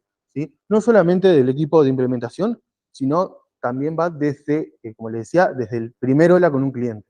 ¿Sí? El llegar, el que comercial sepa cómo hacer las cosas, sepa hacia dónde apuntamos, el que mismo, si luego tenemos una parte que es de soporte, luego que se finaliza el producto, que sepa cómo trabajamos, cómo es la calidad, la cultura en general, que está bien, que está mal. ¿Sí? Esto es muy importante que siempre lo tengamos en cuenta. ¿Por qué? Porque sobre todo para la duda que vos tenías hoy, esto es fundamental. ¿Sí? Entonces, yo les voy a pasar ahora a contar un poco de cómo armamos la cultura, con lo que yo considero un poco los pilares. Si uno se pone a buscar, ¿sí? Van a ver que hay personas que hablan de 7, de 9, de 5. Acabo de encontrar que tengo una pequeña falla y dice 1-1, no importa. Lo hice por gusto, para ver si alguien me decía algo. ¿Sí? Yo traté de englobarlo lo más posible en 4, si no me equivoco. Primero que nada, para poder tener una cultura de calidad, precisamos el compromiso de todos los miembros del equipo. Lo mismo, del equipo de toda la empresa. ¿Sí? Empoderar al equipo con esta cultura. ¿Esto qué quiere decir? Darles la formación, por decirlo, llamarlo de una forma, el explicarles el cómo vamos a trabajar, el por qué vamos a trabajar así, para que entiendan, y luego de eso podamos cada uno aportar desde sus diferentes puntos de vista. Es lo que yo siempre digo, si nosotros estamos trabajando de una forma particular, y viene una persona nueva, esta persona nueva no puede aportar a nuestra cultura, esa es una pregunta para hacer. Si viene una persona nueva a la organización, ¿esta persona podría llegar a aportar a nuestra cultura y dar alguna idea nueva? ¿O primero se tendría que adaptar y después ver? Perfecto, exacto. Todo el mundo puede aportar, y es la idea. Esto se vaya retroalimentando, ¿sí? Un poco va al punto 2. Esta cultura es proactiva, tiene que tener mucha proactividad de todas las partes. ¿Esto qué quiere decir? Si yo veo un error, me voy a quedar callado, esperar a que esto explote, que sea grande, o voy a tomar la iniciativa y decir, che, acá hay un error, acá hay una falla, vamos a ver cómo lo podemos resolver, o simplemente no hay un error, no hay ninguna falla, pero se puede mejorar, ¿sí? Tenemos que tener la confianza y la seguridad con el equipo para decir, por ejemplo, che, Joa, me parece que esto lo podemos hacer mejor, ¿qué te parece si nos juntamos? Y que salga adelante, ¿sí? Esta cultura es de todos, ¿sí? Eso es muy importante también que lo tengan en cuenta, ¿sí? 1-1-3, transparencia y comunicación, como les decía diciendo recién. ¿Sí? Tenemos que estar abiertos a la comunicación, todo el equipo tiene que estar abierto a la comunicación. Obviamente siempre hay un poco de lo que es el rechazo al cambio, que es algo un poco más natural en las personas, pero si siempre nosotros estamos con una buena disposición a modificar, a seguir creciendo, a dar y recibir estos feedback de mejora, vamos a poder crear una buena cultura, ¿sí? Y para eso lo que como equipo y organización se tiene que crear es un ambiente seguro, ¿sí? Hasta ahora, fíjense en que no solamente he hablado, casi no he hablado de organización como empresa, sino como equipo, porque la cultura, si bien tiene que estar respaldada por la empresa, la hace el equipo, ¿sí? Que somos más, ¿sí? Y bueno, y un proceso de mejora continua, ¿sí? Investigamos cosas nuevas, entendemos que los tiempos no siempre son los mejores. Esto es un poco de, bueno, tenemos un cliente nuevo, sabemos que la metodología que nosotros trabajamos es de determinada forma, pero tenemos poco tiempo. Bueno, entonces podemos ver una forma de adaptar esta metodología sin salirnos, ¿sí? Como puse en el último punto, no saltar el proceso, ¿sí? Y poderlo cumplirlo, ¿sí? No siempre los tiempos van a ser los mejores. ¿Sí? Nos encantaría poder estar probando durante 3 meses una aplicación y que el desarrollo tenga el tiempo para poder implementar todo el código de forma exitosa y que diseño vaya y que haga un research con el cliente final y que luego ven un montón de cosas. Esas cosas muchas veces no pasan. Entonces a veces hay que moldar la cultura que idolatramos. ¿Sí? Bien, acá les voy a comentar un poco algunas posibles situaciones que pueden llegar a pasar. La empresa no tiene esta cultura, o sea, no hay una cultura para nada de calidad en la empresa. Cada uno hace lo que quiere, trabaja como quiere o como puede, y a partir de allí, bueno, vemos que sale, vemos hasta dónde llegamos, ¿sí? La empresa en la que estoy le interesa, pero no sabe, pero no se mete en lo que es la cultura de la calidad, no sabe, ¿sí? No sabemos por dónde empezar a sumergirnos en este mundo. ¿Sí? Escuché el tema, pero la verdad hay tanta información hoy en día en Internet que no sé por dónde arrancar. Eso es algo que les debe pasar a la mayoría de las personas. A mí me pasa siempre con cualquier tema nuevo. Y bueno, cualquier otra opción que a ustedes se les ocurra que puede llegar a pasar en las empresas. Porque situaciones en las empresas hay como empresas existen. ¿Sí? Entonces, ¿qué podemos hacer nosotros? Y la primera opción es investigar. ¿Qué investigamos? Investigamos todo lo posible sobre esta cultura. Cómo hacerla, qué se implementa, qué es lo que se busca, a dónde queremos llegar. ¿Para qué? Para ver, luego de haber investigado todo esto, investigamos dónde estamos nosotros como organización, nosotros como empresa. ¿Sí? Y ahí podemos empezar a rebuscar algunas otras cosas más, como definir o preguntar, perdón, los valores o los principios de calidad que tenemos en la empresa, si es que tenemos algunos, si no podemos proponer. ¿Sí? Yo estoy casi seguro que la mayoría de las empresas, si uno va con una propuesta de un producto voy a hacer como un todo, no solamente como algo que se está desarrollando, de calidad a nivel general, que esto va a potenciar a la empresa, ¿sí? Ninguna empresa va a estar cerrada. O sea, capaz que algunas sí, pero no todas. ¿Sí? Luego que podemos llegar a tener eso, también podemos pactar un plan de ayuda mutua entre las áreas, como les decía. Esto es un algo de todos. ¿Sí? No solamente que yo como tester quiero que esto salga divino, sino que, bueno, me junto, por ejemplo, con desarrollo y digo, bueno, vamos a ver, ¿cuándo podemos empezar a ver las pruebas unitarias en conjunto? Porque no aplicamos pruebas unitarias. Entonces, yo te puedo ayudar a pensar la idea de la prueba unitaria, vos podés implementarla en el código, que yo no sé, nos juntamos, coordinamos, ponemos una fecha límite y lo empezamos a implementar. ¿Sí? Implementar diferentes métodos y ver cuál se adapta, como les decía. Pueden haber 1.000.000 de situaciones, pueden haber 1.000.000 de soluciones posibles. Vemos cuál se adapta y cuál es mejor hacia nosotros. Con nosotros se sentir más cómodos, ¿sí? Porque capaz que tenemos opción A y B, pero nos sentimos más cómodos con la A. ¿Sí? Entonces, no tener miedo al error. ¿Sí? Si tenemos miedo al error, no vamos a poder seguir creciendo. ¿Sí? Establecer el proceso. Y esto es una sugerencia mía, que es establecer el proceso, escribirlo. ¿Para qué escribimos el proceso? Porque hoy pactamos una cosa y capaz que mañana nos olvidamos, o en la mitad de un incendio nos salteamos cosas, entonces podemos siempre recurrir a lo que se pactó entre todos y decir, nos estamos salteando esto. También por si viene una persona nueva. Si una persona nueva le podemos decir, mirá, nosotros trabajamos de esta forma, tenemos esta cultura, buscamos este tipo de calidad, acá está todo, pues te lo tenés que repasar. ¿Sí? Como les decía, la cultura de calidad siempre va a ser dependiendo de cada empresa.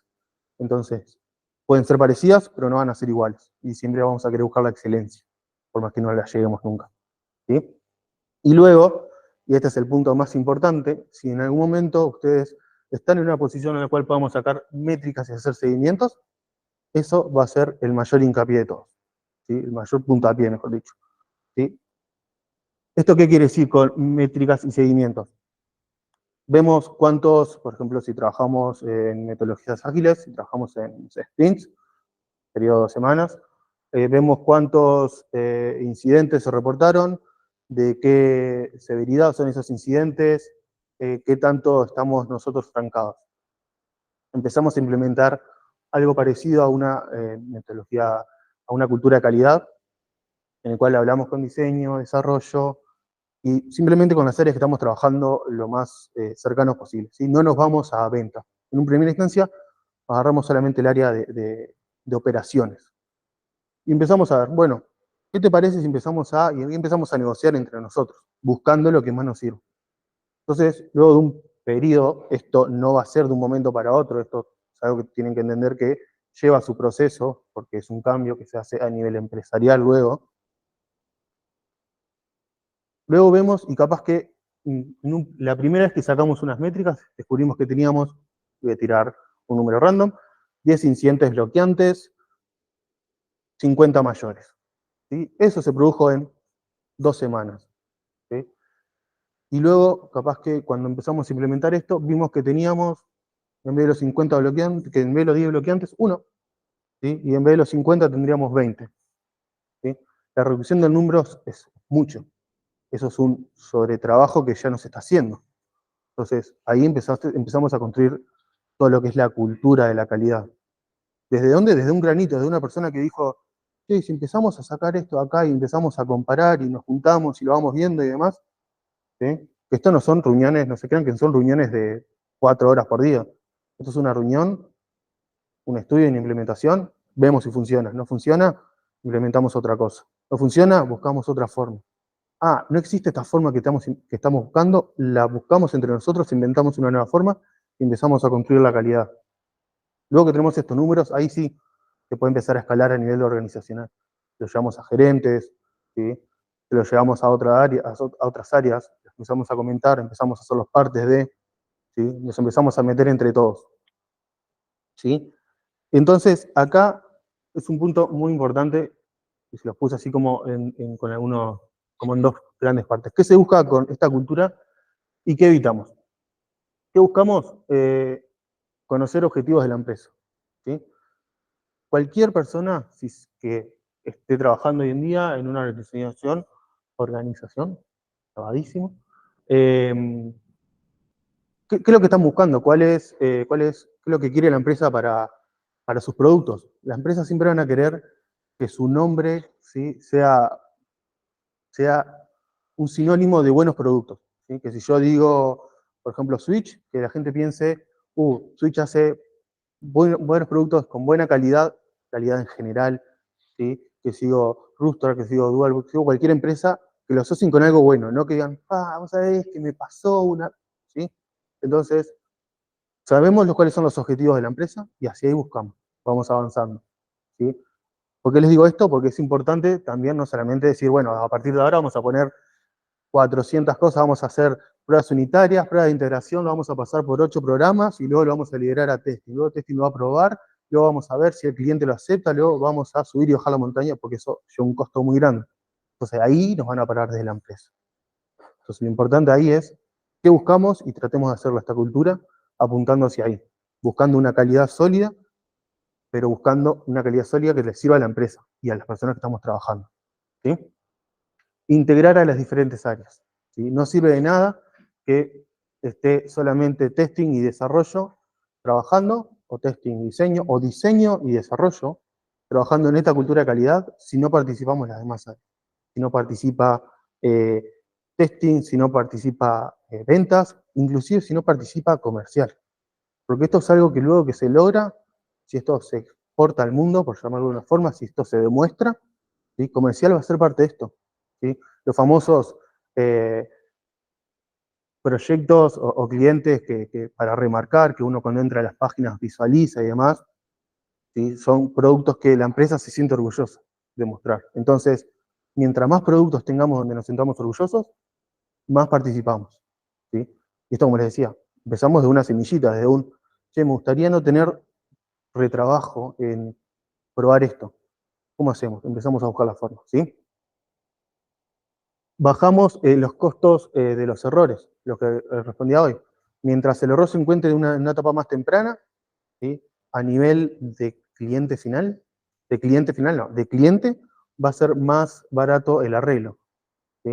No es lo mismo, como explicaban, es decir, tenemos que buscar la parte del código en la que está el error y luego ver si no tenemos que hacer una lógica nueva, para decir, lo encontramos acá. Entonces, hacer parte de esta cultura entre todos, que buscamos lo mismo, calidad, reunión cero con el cliente, un representante de cada parte, capaz, ¿sí? O una persona que tenga conocimiento sobre todas las partes.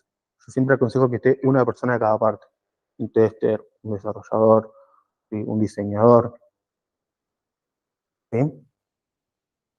Procesos estructurados, lo que les decía hoy, anotamos los procesos, el paso a paso de lo que seguimos, de por qué lo hacemos, ¿sí? Sobre todo el por qué lo hacemos, es muy importante, porque mañana viene una persona y nos va a decir, che, yo creo que esto estaría bueno, capaz, si lo mejoramos de esta forma. Y capaz que el punto de vista de la persona es correcto, pero nosotros estamos apuntando a otro. ¿Por qué? Porque el objetivo de la empresa capaz que era diferente, ¿sí? Entonces, también el entender, que todo entienda, todo el mundo que participa, entienda el por qué lo hacemos. Y el otro es la especialización de las áreas, ¿sí? Cada área va a aportar desde su punto de vista, complementando el punto de vista del otro, pero cada área tiene su especialización, ¿sí? Yo, por ejemplo, le voy a poder venir a decir a desarrollo, decirle, bueno, yo te puedo ayudar con las pruebas unitarias, ¿sí? Capaz que yo no sé de código, pero sí te puedo ayudar a lo que podemos llegar a ver. Capaz que desarrollo me puede venir y decirme, mira, yo creo que el usuario podría probar determinadas cosas y me ayuda, ¿sí? Todas esas cosas, lo mismo, viene acá, en la cultura de calidad, ¿sí? Yo digo, bueno, yo preferiría que desarrollo haga las pruebas unitarias. ¿Por qué? Y le doy unas razones que yo tengo. El desarrollo me va a decir, bueno, puede ser que a nosotros nos sirva y podemos contemplar. Entre todos, tenemos un producto básico con una calidad mínima, ¿sí? Aceptable para la empresa, ¿sí? Yo les puedo decir que capaz que un producto de calidad aceptable es que no tenga ningún incidente bloqueante. Si tiene un incidente bloqueante, no se puede pasar a testing. Capaz que en otros lados te dicen, mira, con uno te la perdono. Puedes pasarlo a testing y esto después lo tenemos que resolver de forma urgente, ¿sí? Pero hay que ir buscando la calidad. ¿Qué evitamos?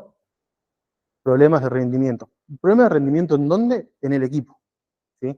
Si yo tengo algo que me retrasa, no me sirve, ¿sí? Entonces, como les decía, la idea es aportar de las diferentes áreas, de los diferentes lados, y empezar a hacer algo que nos sirva y nos rinda a todos, ¿sí? Que ayude a sacar las cosas de forma más ágil, que ayude a sacar las cosas de mejor calidad. Como les decía, no solamente es a nivel de operaciones, es a nivel de varias áreas, de negocio, de marketing, ¿sí? Imagínense que nosotros tenemos una calidad muy buena, recuerden, calidad como todo, ¿sí? Es una herramienta que tiene ventas para ir a un cliente, ir y decir, nosotros tenemos esto que respalda nuestro producto, este proceso, ¿sí? No sé cuántos de ustedes han llegado a estar en ventas o en algún momento han tenido contacto con ventas, pero el tener un producto, una forma de trabajar sólida, es algo que a veces vale invertir, ¿sí? ¿Qué evitamos? Falsos procedimientos, lo que les decía. Empezamos a escribir un procedimiento, luego a la hora de trabajar hicimos otro, eso lo evitamos. ¿Por qué? Porque yo capaz que me guío por lo que escribimos y capaz que Nacho se está guiando por algo que tuvo que hacer de emergencia, ¿sí? Entonces vemos, si precisamos modificarlo, se hablará y se verá si esto rinde o no. Obviamente, situaciones en las cuales se tenga que modificar por una emergencia sí o sí o sí, y está prendido fuego el momento, pueden haber varias. ¿Sí? Tratamos siempre de que cuando tenemos un procedimiento con una cultura determinada, abarcar lo más posible, ¿sí? Obviamente no vamos a ir a las cosas bien chiquitas, pero en el genérico tratamos de contemplar todo. Falsas expectativas del producto, esto es fundamental, ¿sí? Si yo sé que el producto que estamos vendiendo, ¿sí?, no se va a cumplir, es mi deber como el proceso de calidad que vamos a tener, es mi deber levantar la mano en la instancia 0 y decir, che, acá me está faltando algo, porque no me dan los tiempos ni para mí, muchas veces el tiempo no es para mí de testing, para mí probar, para desarrollo implementar un código limpio, para diseño poder hacer su investigación con usuarios finales, antes de poder empezar a, no sé, maquetar, por decir algo. ¿Sí? Entonces, ojo, y ahí, pues ahí levantamos bandera. Esa bandera puede ser hacia otras áreas, ¿sí? Basándonos en el principio que hablamos más temprano, ¿sí? Todas las áreas deberían de estar lo más abiertas posibles a recibir estos cambios, ¿sí? Obviamente, nos adaptamos a al momento, ¿sí? Si nosotros levantamos banderas y nos dicen, bueno, miren, está bien, pero esto se tiene que hacer porque se lo vamos a hacer para, imagínense, su ídolo supremo, y lo precisamos hacer en 3 días, y con 3 días llegamos raspando, y bueno, capaz que se hace el esfuerzo y se hace el sacrificio. 1, 2, si se hace 10 veces, ya no estamos teniendo cultura de calidad. Ya no tenemos calidad en nada, ¿sí? Entonces el nombre de la empresa también va a estar afectado, ¿sí? Eso es un punto muy importante tener en cuenta siempre cuando se hable de esto. Cómo llegamos a las empresas es el renombre de la empresa pesa mucho. Entonces tener todo esto juega mucho a favor, ¿sí? Lo que evitamos, problemas de comunicación, que es un poco lo que hablamos en la primera meetup de Uruguay, ¿sí? Cómo nos comunicamos con el otro es importante. Yo no le voy a ni agarrar y decirle, no sé, oh, Pucho, ¿por qué hiciste esto? Está todo mal, ¿no? Queda feo. Entonces, ir y decirle con el mayor respeto que tenemos, ir y plantearle la situación. Che, esto se podría mejorar. Le debemos decir, esto se podría mejorar a esto no sirve para nada, ¿sí? Porque todos pusimos nuestro mejor esfuerzo. Entonces, ayudarlo a que él crezca me ayudará a crecer a mí también, ¿sí? Siempre evitemos los problemas de comunicación. Y resistencia al cambio, como les había mencionado hoy. La resistencia al cambio es algo natural que se da en todas las personas, porque no les gusta, la mayoría de las personas no les gusta estar cambiando, ¿sí? Se sienten seguras cuando ya tienen algo establecido. Entonces, entender que esta resistencia al cambio va a pasar y tratar de evitarla es lo mejor que podemos hacer, ¿sí? Venir y plantear, y capaz que se tienen que hablar 5 veces del tema, ¿sí? Pero entender que es por algo natural. ¿Se quiere evitar? Sí, va a pasar igual. Seamos realistas con esta parte, ¿sí? Y les paso algunas herramientas que para mí sirven para crear toda esta cultura. Son herramientas que yo he utilizado. Entonces, herramientas de gestiones como Jira o Confluence, ¿sí? Donde uno puede documentar todo lo que uno quiera. Participaciones de diferentes áreas pueden estar ahí, ¿sí? Documentación mismo dentro de lo que es un software, o sea, de los requerimientos y demás. Podemos usar SharePoint, podemos usar Workspace, podemos usar Confluence, como ya lo tenía más arriba, ¿sí? Algo muy importante sobre esta cultura de calidad son las capacitaciones.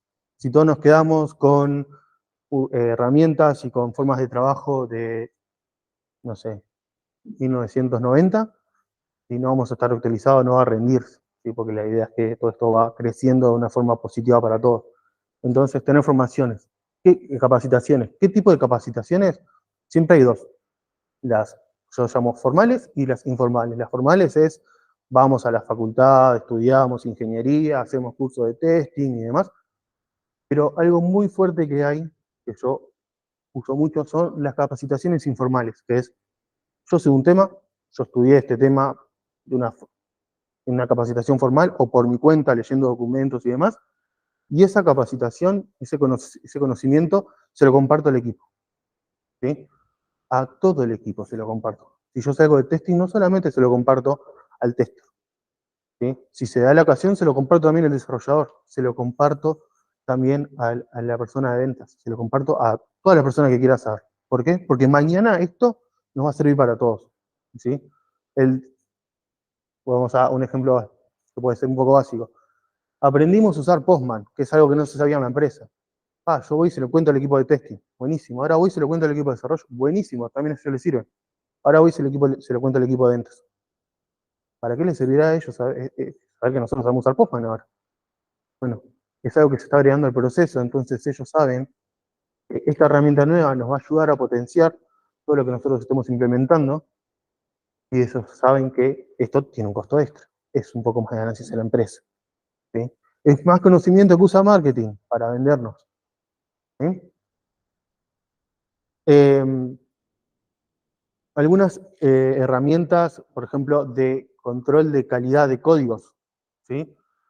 SonarQube o SonarCloud son herramientas que yo, por ejemplo, elegí usar. Nosotros en Switch elegimos usar. SonarCloud es paga. SonarQube es gratis.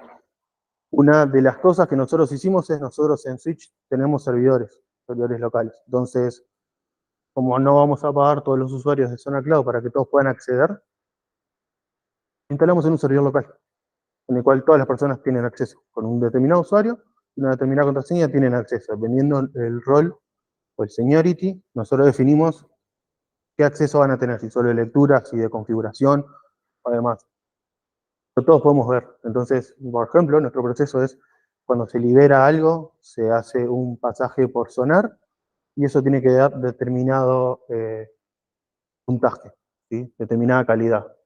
Si no llega a esa calidad, no se pasa, se vuelve para atrás y se trata de mejorar esos puntos. Entonces, parte mía como tester o QA es ingresar a SonarCloud, sacar la evidencia de que se hizo esa ejecución, adjuntarla con el resto de las evidencias, ¿sí? Ver si se modificó algo o no, ¿sí? Si hay que cambiar alguno de los parámetros de Sonar. Y esto es una herramienta muy buena que yo se las recomiendo, ¿sí?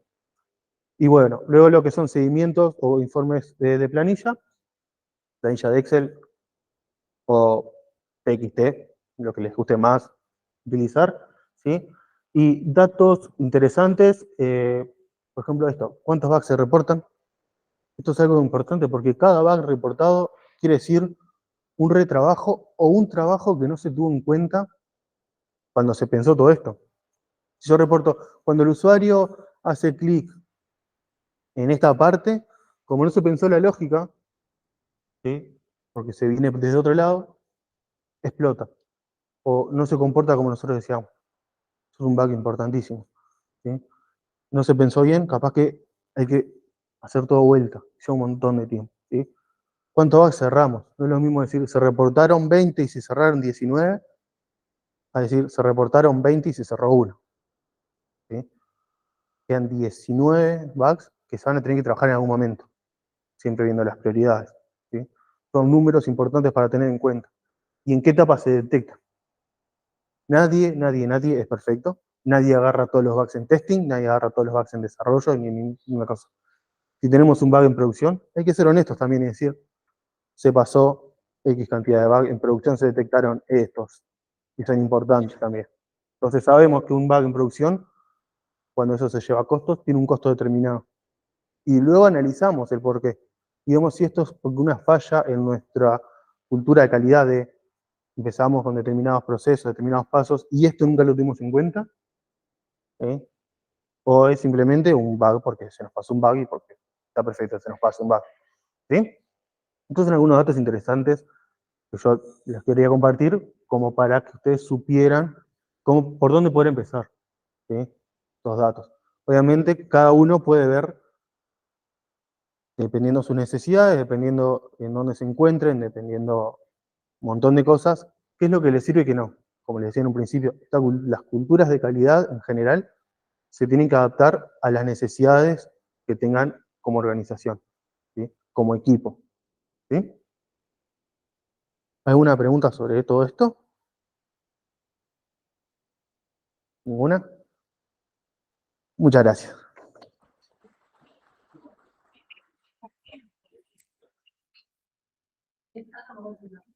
No. Ahora sí. Una pregunta.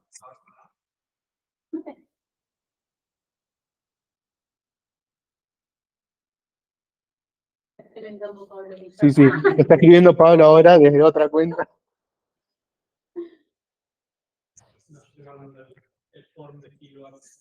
Ah, bien, mientras esperamos la pregunta, hay QRs por ahí, si pueden, se animan a escanearlos y responder el form, nos ayudan a mejorar nosotros, a mejorar esta charla, así que agradecidos. La idea es Siempre, si se fijan, bueno, solo tenemos 2 personas de acá que fueron a la meetup anterior, pero realmente la agenda que hoy hicimos fue fuertemente armada según el feedback del anterior. Entonces eso, sepan que lo que ustedes quieran charlar, lo que ustedes quieran traer a este espacio, pónganlo en el feedback porque nosotros lo vamos a tener en cuenta para armar el próximo espacio, ¿sí? Obviamente, ahora pueden levantarse a comer, tomar cafecito o algo. Bien. Hay preguntas. Bueno, dice Facundo, considerando el estado actual de la industria y tu experiencia personal, ¿qué cosas considerarías que como futuros testers deberíamos intentar mejorar en la cultura de calidad? En otras palabras, ¿qué bugs encontramos en la cultura de calidad? Bueno, no estaba preparado para esta pregunta. No, a ver, bugs en la cultura de calidad, algo, yo vengo de estudiar psicología, para que lo entiendan, para que entiendan esta respuesta, ¿sí? Como todo esto sale desde las personas. Entonces, el mayor bug son las personas, ¿sí? El rechazo a no querer cambiar, el rechazo a no querer mejorar, porque creemos muchas veces que lo que estamos haciendo es lo mejor, ¿sí? Esto, para mí, es como el mayor bug. Exacto, a la hora de mencionar no imponer, ¿sí? El estar abierto es algo muy difícil y que se tiene que ir aprendiendo, ¿sí? La cultura esta lo que apunta es eso, es el crecimiento en equipo, el crecimiento en diferentes sectores, ¿sí? Y obviamente lo otro es dependiendo la empresa en la que se esté, ¿sí? No es lo mismo decir una empresa multinacional con millones y millones de personas, ¿sí? A decir una empresa que recién está empezando o capaz que sean muchos menos, ¿sí? No es lo mismo implementar una cultura de calidad vamos a poner en Google, ¿sí? Desde cero, o tratar de hacer grandes modificaciones, ¿sí? A una empresa que recién está empezando que tenga 20 empleados, ¿sí? Son dos extremos totalmente diferentes y se atacan de formas totalmente diferentes, ¿sí? Seguramente en Google tengamos que tener determinada posición dentro de Google, ¿sí? Determinado seniority, para tener un poco más de fuerza, capaz que en una empresa donde seamos 25 personas, yo puedo ir con una idea y se me va a escuchar mucho más, ¿sí? Igual hay empresas que son 500 personas y escuchan a todos los empleados, ¿sí? Como yo siempre digo, hay un millón de empresas, hay un millón de situaciones diferentes. Eso puede ser también una traba, ¿sí? Esos para mí son las 2 mayores trabas, dependiendo en dónde estemos, dependiendo lo que vamos a implementar como cultura y dependiendo las personas con las que estemos trabajando esta cultura. Que si tienen mucho rechazo, que si son difíciles de entrarles, que si son difíciles de modificar sus comportamientos o sus conductas de trabajo. No sé si eso respondió, si alguien quiere agregar algo más.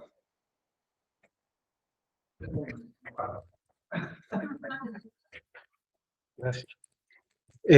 No, a mí lo que yo he experimentado, y no quiere decir que sea en todos lados, pero lo que yo suelo ver en el tema de la cultura de calidad es que se suele dar, y aquí pasó un poquito, es el tema de QA versus Dev, que es muy gracioso, los memes están buenísimos, pero eso se suele establecer como una verdad en los equipos de trabajo, y a veces es tan subliminal y está tan intrínseco dentro de nosotros que no nos damos cuenta. Y también pasa que hablando como desde el lado de QA, no acostumbrarnos a ser los portadores de malas noticias. Porque siempre, si uno se pone al otro lado, supongamos en esta era de post-pandemia, del trabajo remoto, mucha comunicación escrita, siempre la misma comunicación, falló esto, hay tantos bugs.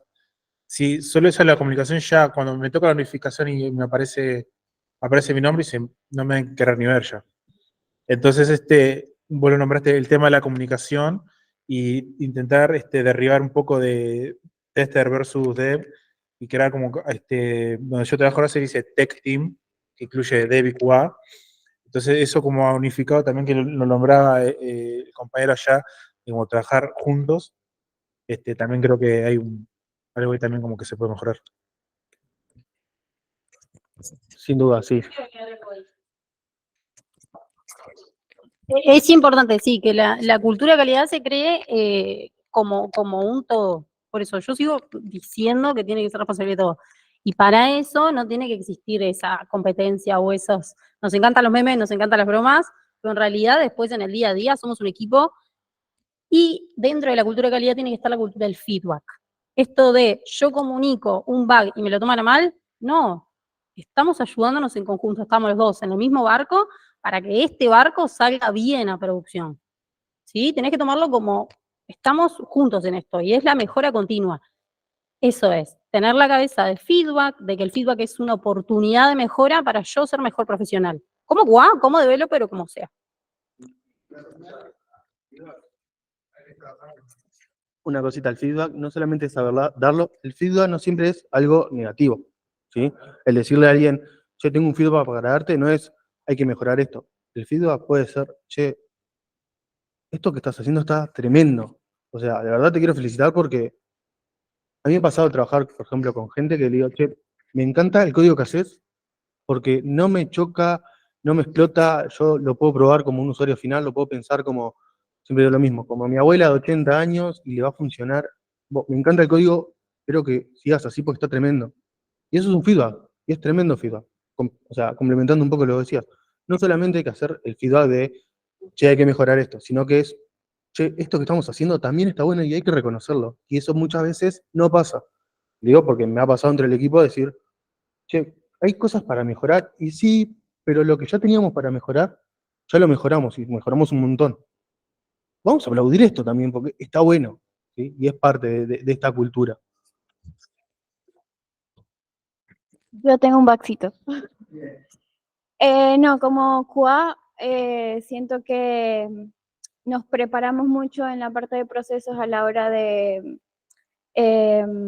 reportar o de hacer saber lo que encontramos o lo que estamos evaluando. Y nos perdemos mucho tiempo, nos enseñaron X forma de hacerlo, X formulario, y a la hora de hacerlo en la vida real, lo hacemos como queremos y no, che, estoy reportando este bug, realmente el desarrollador lo está entendiendo como lo estoy reportando, estoy utilizando los pasos, que hoy en día siento que muchos QA no usamos las mejores herramientas para reportar un bug o testear una funcionalidad. Siento que es algo que tenemos que trabajar los QA. Como tener un lenguaje común, ¿no? Como esto de tener un lenguaje común. Así como a veces tenemos que explicar o entender cuando el cliente nos reporta algo y quizás no habla el lenguaje técnico, lo mismo pasa dentro del equipo. Está buena esa información. Dentro de la creación de cultura hay que tener en cuenta, la comunicación es súper importante y hablar todos el mismo lenguaje. No hablo lenguaje inglés-español, eso también es importante, pero... ¿Alguien quiere agregar algo más? ¿Bien? Entonces, a comer, chicos. Bueno, gracias a todos. Gracias. ¿Hay otra pregunta? Gracias a la gente que estuvo del otro lado de la pantalla. Cualquier cosa, si quieren la PPT o mismo la grabación, nos mandan un mensaje y bueno, vemos de compartírsela así. Y lo mismo que decimos siempre, cualquier duda que tengan, que les haya quedado, háganla sin ningún miedo, ¿sí? Y si tienen alguna idea o se animan a dar alguna charla, contáctenos, che, yo soy fulano, fui a la segunda charla, me gustaría dar una charla sobre esto, ¿sí? No tengan miedo, ¿sí? Nosotros estamos abiertos a recibir toda la ayuda de todo el mundo, así que nada, anímense. ¿Bien? Invitarlos a seguir nuestras redes sociales, que yo se los voy a decir, porque yo no me las acuerdo de memoria. Uy, yo no lo sé pronunciar. LinkedIn Uruguay y en Instagram Uruguay Oficial. Chicos, síganos. Estamos subiendo un montón de contenido en redes, así que van a ver ahí. Y bueno, por ahí vamos a estar tirando fecha de lo que va a ser la próxima meetup del año. Esperemos que sea del año y si no, bueno. Tiene que ser del año. Tiene que ser del año. Bueno, entonces, nada, vamos cortando lo que es la transmisión. Y bueno, gracias por acompañarnos por ahí. Sé que fueron bastante más. Esperamos verlo presencial la próxima. Nos vemos.